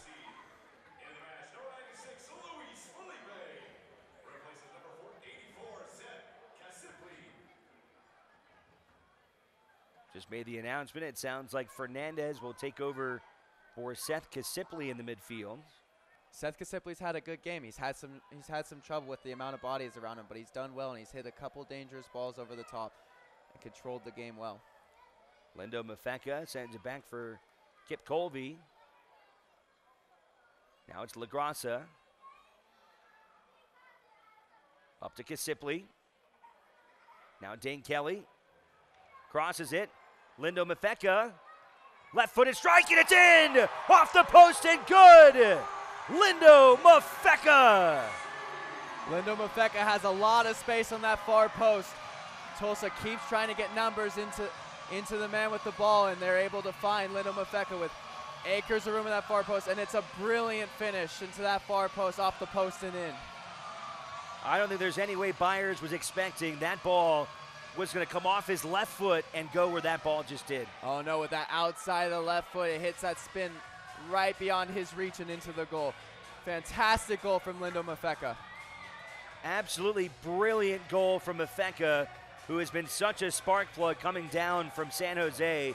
That is already his second goal to go along with 2 assists in only 3 starts in a Reno 1868 uniform. I think he's been key to this transformation for Reno 1868. Since he's gotten into the lineup, looking at a 3-game win streak for Reno 1868, assuming they hold this up, and it's due to his goals, his assists, and his work off the ball as well.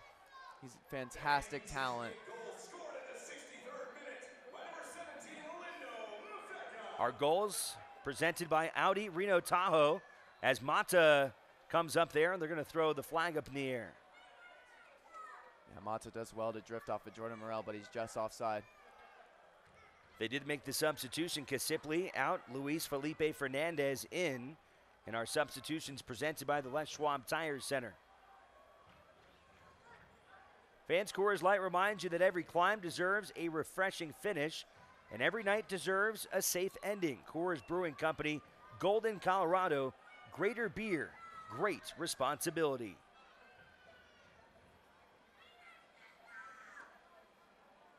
Lindo Mafeka. Here's Fernandez wearing number 96.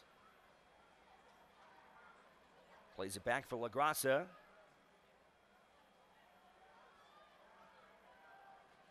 Chris Weehan.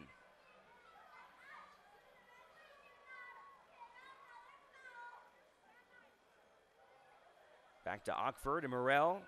Dangerous ball there. LaGrassa just trying to get it back to Ockford. He almost set something up there for Tulsa with a couple numbers there in the backfield. Yeah, Ockford does well to get his body against Joaquin Rivas to make sure he doesn't get through from that sloppy back pass from Matt LaGrassa, which is uncharacteristic of him today. Matt LaGrassa has been very good in his passing so far. Yeah, he's been really good these last couple matches. And talking to Ian Russell, LaGrassa, not a guy that started this season, but at this point he feels like he has really cemented himself in that midfield spot as that kind of defensive midfielder. He's been so good these last few weeks. Oh, he's a coach's dream, Matt LaGrassa. He will put in 100% and do everything you ask of him without a single question. He will work his tail off constantly in that defensive mid position, or even wherever you put him, whether it be right back or box-to-box mid, which he's also played this season. Fantastic job by Jimmy Ockford getting a ball out of harm's way as Andrew Tarbell now sent his team forward. Throw it over to Kip Colby. Colby turns on the Jets. Looking to find Dane Kelly and a go out of bounds.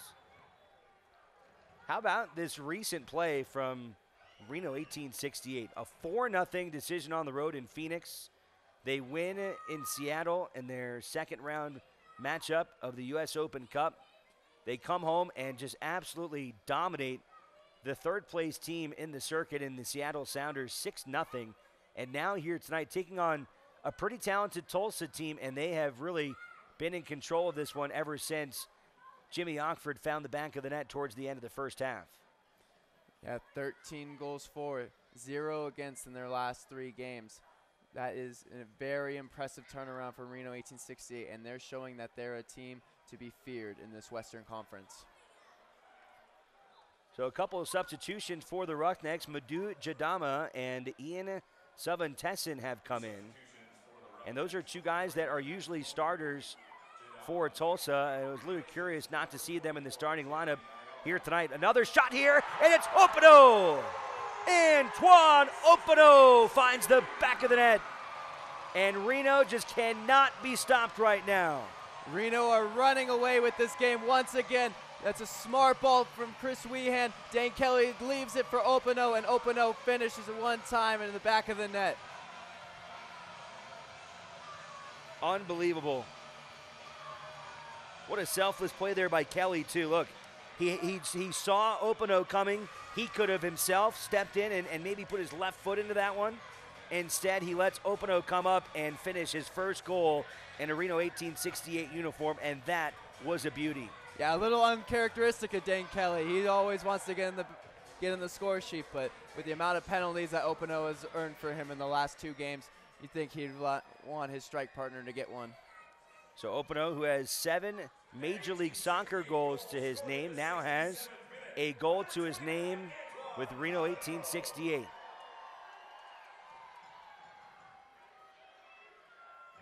Savon Tesson in, you can see him there. He's a very, very big target, 6 foot 6 inches tall. You can see him with a long ponytail running towards the box right now. We'll keep an eye on him throughout the rest of the match. He'll be a handful in the air. As good in the air as Jimmy Ockford is, Savon Tesson's a big boy, and he'll be looking to get on the end of some crosses. So Savon Tesson in, Colin Fernandez out. And again, our substitutions presented by the Les Schwab Tire Center. I think they're going for a more traditional 4 in the back with a target man striker, something that we expected to see from them in the beginning. They tried to experiment. It worked out well, but then it all fell apart after the Jimmy Ockford goal. Kelly might have another chance here, and almost had another. Just tipped off of the fingertips of Byers, and that should be a corner kick. Yeah, Jadama's first play in the game. He's put on skates by Dane Kelly, who cuts in and cuts out and then cuts in and then cuts out. Great play from Dane Kelly, and tries to find the cross.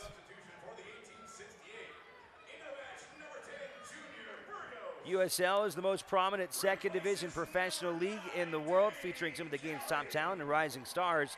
Stay up to date with the latest league news and information by visiting uslsoccer.com. You can also follow them on Twitter at USL. So that'll be the end of the night for Dane Kelly, Junior Burgos, who will head out very soon to play for his national team in El Salvador.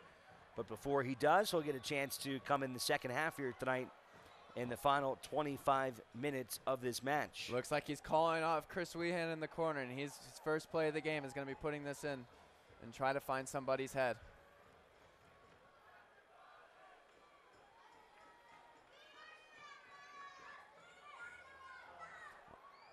And just a little too far from Junior Burgos, but Matt LaGrassa keeps it in play.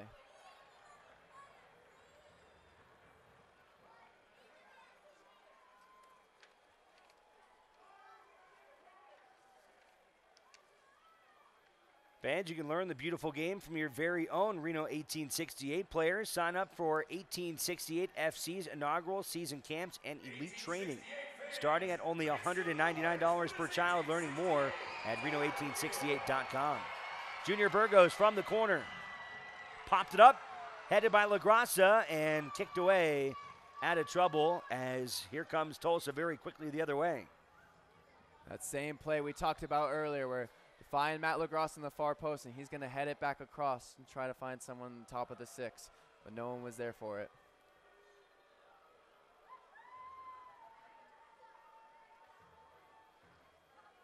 Also really looking forward to this, Colin. Reno 1868 in partnership with Pazzo Sports, bringing 2017 Liga MX quarterfinalist Atlas Football Club to Greater Nevada Field on July 8th, a 7:30 kickoff. And what a treat for the fans here in Northern Nevada to get to see a quality side like Atlas come to town. Atlas is a huge historic team in Mexico, one of the top teams in all of North America, and it'll be such a treat for people to come see them here at Greater Nevada Field. I mean, to put this in perspective for someone that may not know Mexican soccer and their context in North America, I mean, is this like the Boston Red Sox or the New York Yankees? Is it on that level of kind of pedigree and history when it comes to Mexican soccer? It's quite not the historic big two for Mexico, which are Club America and Chivas, but Atlas is a hugely supported team that's been in the top for a very long time. They don't have the money to compete that others do, but they have a very good youth setup, and they've developed amazing players like Rafa Marquez and Andres Guardado. Yeah, it should be really neat. Tickets on sale now, Reno1868FC.com. Again, that is July 8th here at Greater Nevada Field with a kickoff of 7:30, and that should be a lot of fun getting to see that match. Juan Pablo Caffa on the set piece. And Andrew Tarbell is up to the challenge, trying to hold on to that clean sheet. They've been able to get a couple for Matt Persano, hoping to get Tarbell his first here tonight. And Tarbell has done well with what he's had to deal with. A couple smart catches, a couple punches away. But hasn't had a real dangerous shot to deal with yet. It really is amazing how well Reno's defense has been these last couple games. I mean, all the attention goes to the goals, and that's what's sexy, the 6 goals Saturday, the 4 here today, the 4 in Phoenix. But this team has not given up a goal in their last 3 games. No, they haven't. It's big contrast to where they were before, losing 5-3 to Real Monarchs and 4-0 to San Antonio. They've tightened up that back four. They've gotten a consistent center back partnership in Jordan Morel and Jimmy Ockford. They've had Brent Richards, who's been huge in the last 2 games, back from an injury. Really, his first 2 games of the season, stepped in and done a great job so far. Some nice touching here from Tulsa. Morel trying to clear it away, and escorting that one out of bounds is Brady Ballou. Nicely done from Ballou to get away from that tackle from Matt LaGrosse, earn a corner kick.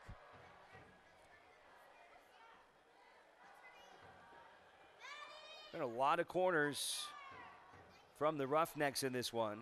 Here comes another from Kaffa. Pretty deep again, this time way too much. It'll go over the head of Madhu Jadama and out of bounds.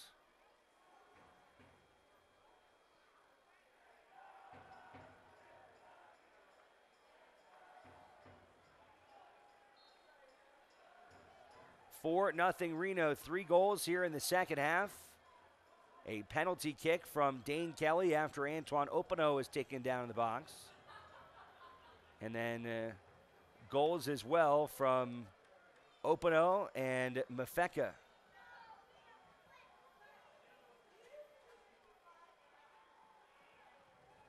Jimmy Ockford got it all started in the 43rd minute on a headed goal with Chris Weehan assisting.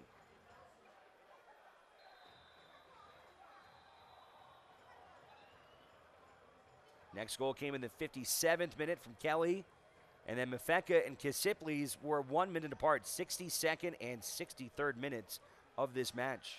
Looks like we're going to see a yellow card for Luis Fernandez. Comes in from the back.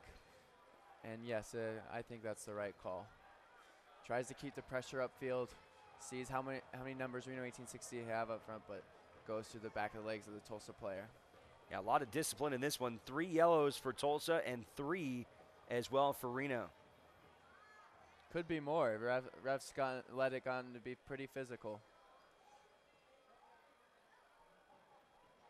In the 75th minute, Luis Felipe Fernandez has been issued a yellow card. Brent Richards getting it out of the box, looking up for Luis Felipe Fernandez. Good composure from Richards to find Fernandez into space. Trying to spring Lindo Mafeka, but it was just out of his reach. As Bradley Bourgeois able to move it back towards midfield. Here's Savantesson. Ballou. Well done by Ballou to find Joaquin Rivas between the lines, but Matt LaGrossa does a fantastic job of winning that ball back. Antoine Opano had a shot there, but couldn't control it with a couple defenders in his way. Kosuke Kimura plays it forward for Ian Savantesson. 4 goals this season, tied for the team lead. Again, he did not start this match. No, he did not. They looked like they went for a different approach.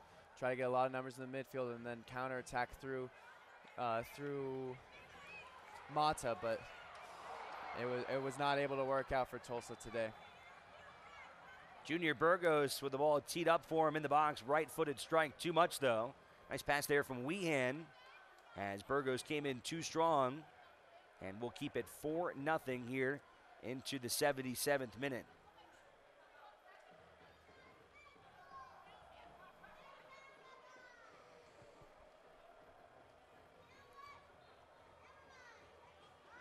I think we're going to see Boxy Yamba come in for Antoine Opano.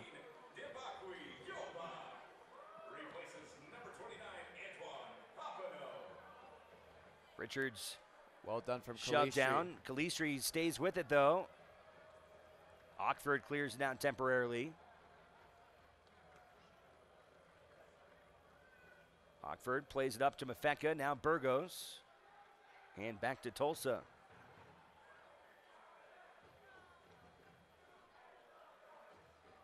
It's funny, they've done this again now on the USL website. Looking over, they've got Reno at 3 wins already, so they've apparently decided that this one is over despite the 13 minutes remaining. Maybe it's a thing they do as it stands, and it could change if something does happen. That would make sense. But you can't blame them for thinking that this game's done and dusted. Seems like it is pretty close to being in the bag here with only, about 12 and a half minutes plus stoppage time, and Reno in command 4-0. And, you know, this really helps them, again, that they've been able to have these kind of blowout wins. This is one of the most grueling stretches for the team in terms of the amount of games that they're going to play. And to get an opportunity to rest a guy like Dane Kelly and rest some of your other starters, and on the flip side, see some of the young talented players like Boxy Yumba, who we'll get to see here now in the second half. This really bodes well for Reno now here in the coming weeks. Yeah, this is huge with a lot of runouts, 2 games in a week for a couple weeks, and this will be great for Reno 1868 to come out of this stretch with some wins, some big wins too, and really show Western Conference that they are a force to be reckoned with. Jordan Morrell down to Kip Colby.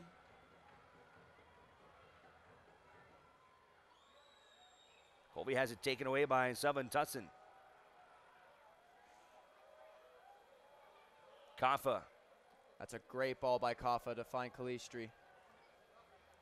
Being guarded by Roberts. Left-footed strike knocked away by Ockford. Not out of trouble yet. Tries to head it again, and Richards this time will boot it away. That's a good block by Ockford to sense the danger with Joaquin Rivas drifting into that space, and he blocks Rivas' shot well. Kaffa waiting for Kimura. Being escorted by Fernandez. Kaffa into the box again. Rivas. Mata blocked by LaGrassa. And LaGrassa gets it out of trouble. Excellent composure from LaGrassa to fake the clearance before finding space and hitting Boxy Yamba. Fans, stay up to date on the latest USL news and information from around the league. Tune into the USL Coast to Coast with Mike Watts, Mondays, 9 p.m. Eastern on Sirius XM FC Channel 85. Also, don't forget Sirius XM FC will air the USL Game of the Week. Please check uslsoccer.com for dates and times. Slow to get up there is, I believe, Junior Burgos. It is Burgos, but he looks okay.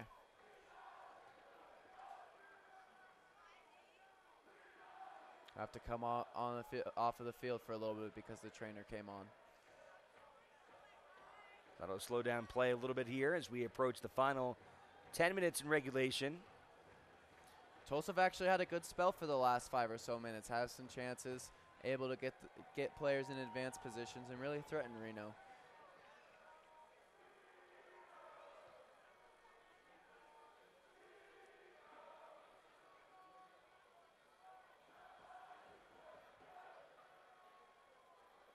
Tarbell ready for a weak shot there from Joaquin Rivas and continues to keep this shutout intact. Yeah, Joaquin Rivas slips through, but it falls to his weaker right foot, and it's an easy save for Tarbell in the end. Weehan playing it forward. There's Boxy Yumba. Youngster, 20 years old from Atlanta, Georgia. Got to see him coming off the bench in the last game, and a young player with a bright future. Yeah, grabbing an assist on Saturday across the ball in the far post for a Seth Kasipli tap-in, and looked very good. He looked dangerous. Also scored an Open Cup last week against OSA, so he's someone with a bright future ahead for Ian Russell's Reno 1868. Reminds me a little bit of the same skill set as Lindo Mafeka, just a smaller guy, very speedy, very disruptive. Yeah, he's strong. He has that low center of gravity, and he can really hassle defenders and give them something to think about. Colby takes it inside the box, back out for Burgos now. Nice composure here, left-footed strike and too far wide as Byers dove past that one out of bounds. And he'll quickly try and play it forward. Reno back in action this upcoming Saturday night. They'll be on the road in Colorado Springs against the Switchbacks, a team they'd like to get a little revenge against. Oh, definitely. Definitely, that will be a good matchup against Switchbacks, who they gave up that late equalizer against a few weeks ago here at Greater Nevada Field. Yeah, 2-2 draw back on April 22nd.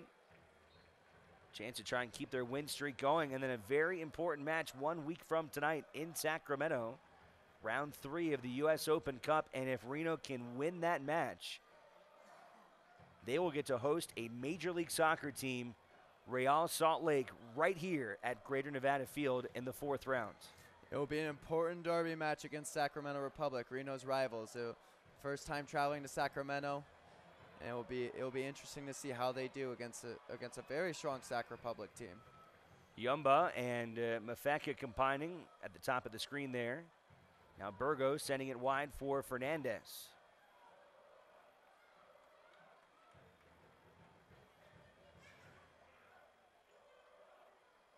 Chris Weehan, Kip Colby. Now there's Weehan. Trying to touch it in front of Luis Felipe and booted away by Byers.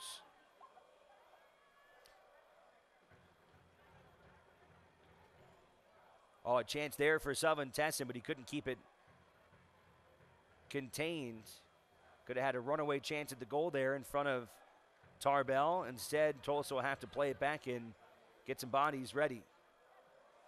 Yeah, with Sullivan Tesson, he's not the kind of guy to run past a lot of players. He'll want to hold up the ball, get it out wide to someone like Calistri, and then get into the box and try and find that header. Brent Richards trying to split the wickets. Back to Tulsa, though, as Corrales tosses with Chris Weehan.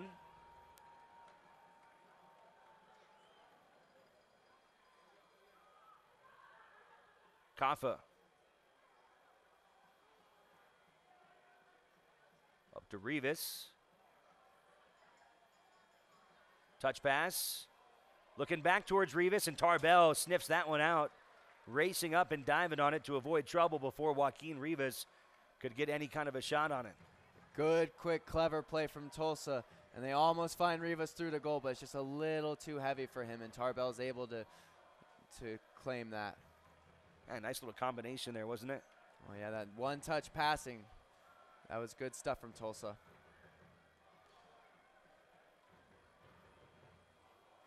Really, the 4-0 scoreline might be a little bit, might not really reflect Tulsa's game today. Yeah, it's a little misleading, isn't it? I think they've played well today, but Reno have taken their chances very well, and they've shown how dangerous they can be in front of goal.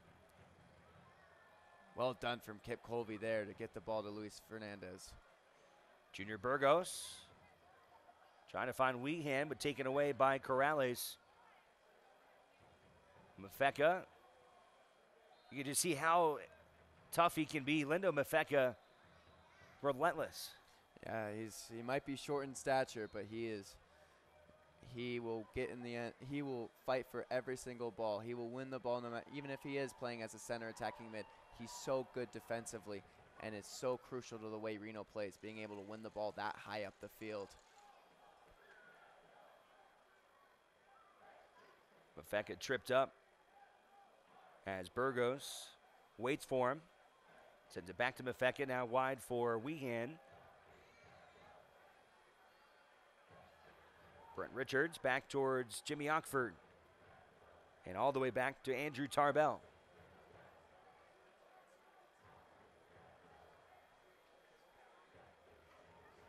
Nice headed play there by Weehan over to Mafeka, who gets wrapped up with Madu Jadama. And it'll be Reno ball here as we head into the final about 4 minutes of play. I'll probably add a couple for stoppage, so maybe 6-7 minutes left in this match here tonight. I can't imagine too much at 4-0. Probably 1 or 2.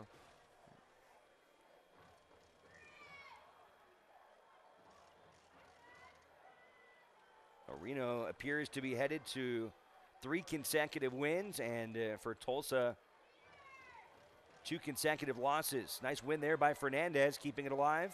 That's a great win from Fernandez. Fernandez again.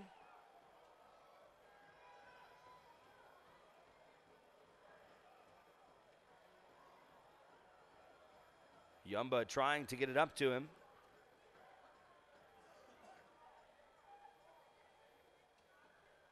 Fernandez is showing he's buying in the way that Ian Russell wants to play. He's winning the ball half the field. He's releasing the ball quickly, and he's really fit in well with this Reno team. You know, I think this entire team is starting to fit in well. I mean, they're just clicking, firing on all cylinders ever since that game in Phoenix. And really, it might have even started before that. I think that game against Colorado Springs, you started to see some good things for Reno, a match they really should have won, and they didn't ultimately get the result because of a late goal, but things have just steamrolled from there. Yeah, I think signs have shown that Reno's a good team all season, but it just really hasn't quite gone their way. But the last 3 games, it's gone their way in a big, big way. They have shown how good of a team they can be.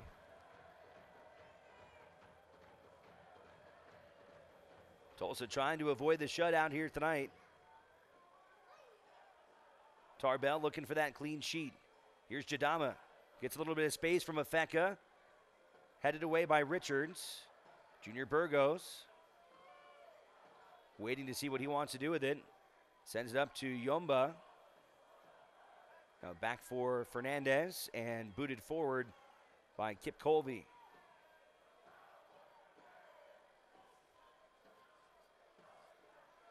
Soccer fans, Nike, an official sponsor of the USL. For more information, visit NikeSoccer.com. Also, Greater Nevada Credit Union, the official sponsor of Greater Nevada Fields.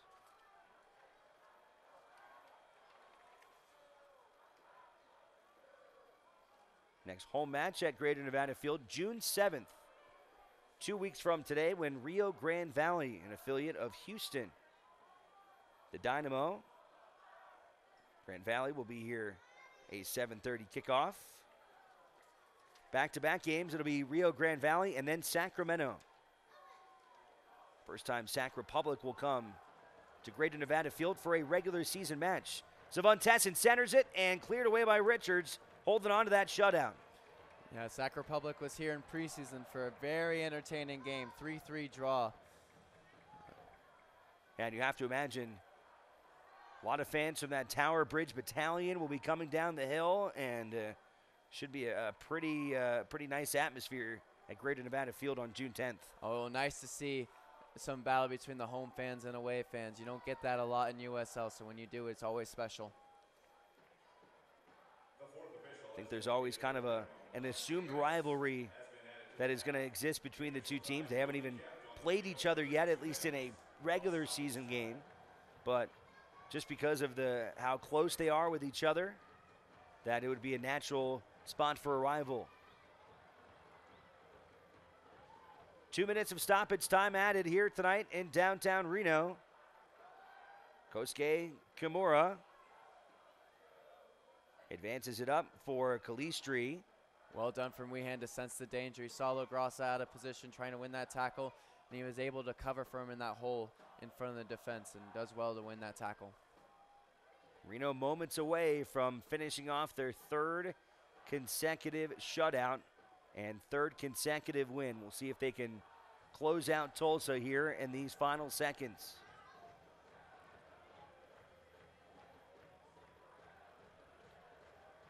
Here's Kimura. Not enough there as it's headed away by Roberts.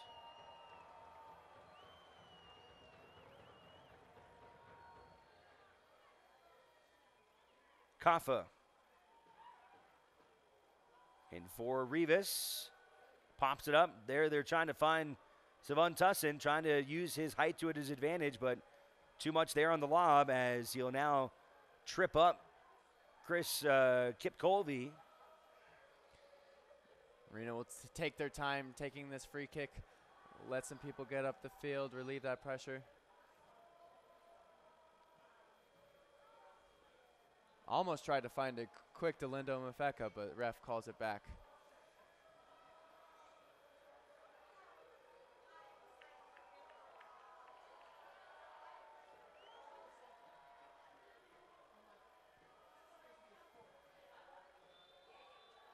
And that is the match here tonight. Reno, once again, a dominant performance here in the United Soccer League as they have won 3 consecutive games in shutout fashion. And again, ever since halftime, this game was not even close. Yeah, Tulsa Roughnecks have to be happy with their first half performance until that Jimmy Ockford header, and then the tide switched, and Reno were able to get those 4 goals and really dominate that second half. Ockford, see him there wearing the captain's sleeve, had a headed goal at the end of the game on Saturday against Seattle, and today in the 44th minute gave Reno the 1-0 advantage, and they would just pile on goals from there, adding goals from 3 other players throughout the rest of the night, and an exciting finish for Reno here this evening. Hopino, as well as Mafeka and Kelly, adding goals to finish off this 4-0 win over Tulsa. And for Reno, they are now 3-2 on the year, and with those added points, they are now right back in the mix in the Western Conference. That moves them up to 9th. Hard to believe after the way this season started. Yeah, not the greatest start to the season. People were writing off Reno, but it's a long, long season, and they're starting to show a form of how class of a team they could be. And really, in the month of May, they might have been the best team in USL. Well, we'll come back after a quick break in our post game. We'll look at some of the highlights from this one tonight. Again, the final, Reno 4, Tulsa nothing. This is United Soccer League action on My21 TV.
That's the scene here tonight in downtown Reno. The Battle-Born Brigade enjoying this one here tonight as Reno absolutely rolls over Tulsa. A 4-0 final and 3 consecutive wins now for this Reno 1868 football club. Colin, let's take a look at the highlights from this contest here tonight as Reno is able to get the goal in the first half from Jimmy Ockford, and what a great headed goal that was. Yeah, we saw numbers from Tulsa get sucked in, and then Jimmy Ockford was able to get that free header. Beautiful job here for Reno. Chance for Kelly earlier in the half, and then Kelly earned a free kick off of the Antoine Hopino when he was taken down in the box, and Kelly would score the second goal, and then Matt LaGrassa almost had his first goal of the season, but then the hits just kept on coming. Lindo Mafeka, what a goal that was. Quality goal from Lindo Mafeka on the outside of his left boot. Really fantastic finish. Got to be up there for goal of the week. And Reno would cap things off as Antoine Openo came racing in. Watch what Dane Kelly does here. He had a chance to strike that one himself. Instead, he lets his teammate Openo come up. The big right-handed uppercut celebration. Good to see him finally get his first goal.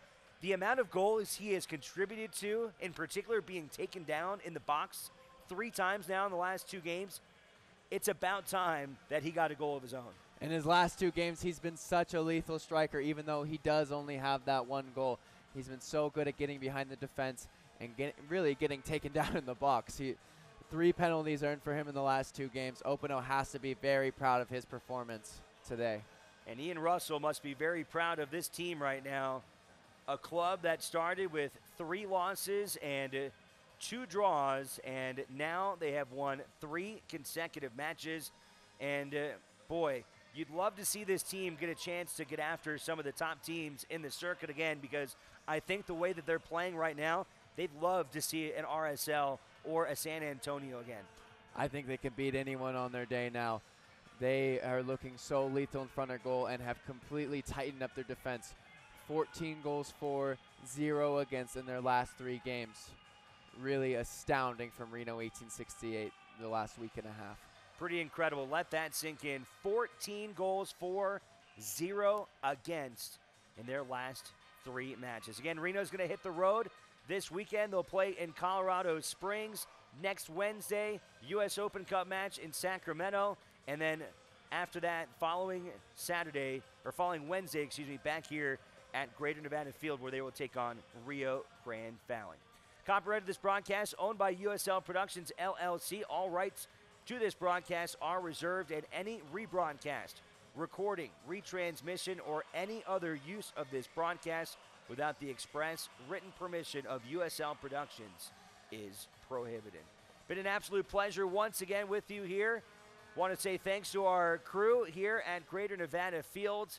For Colin Tabor, I'm Alex Margulies saying so long from downtown Reno, where the 18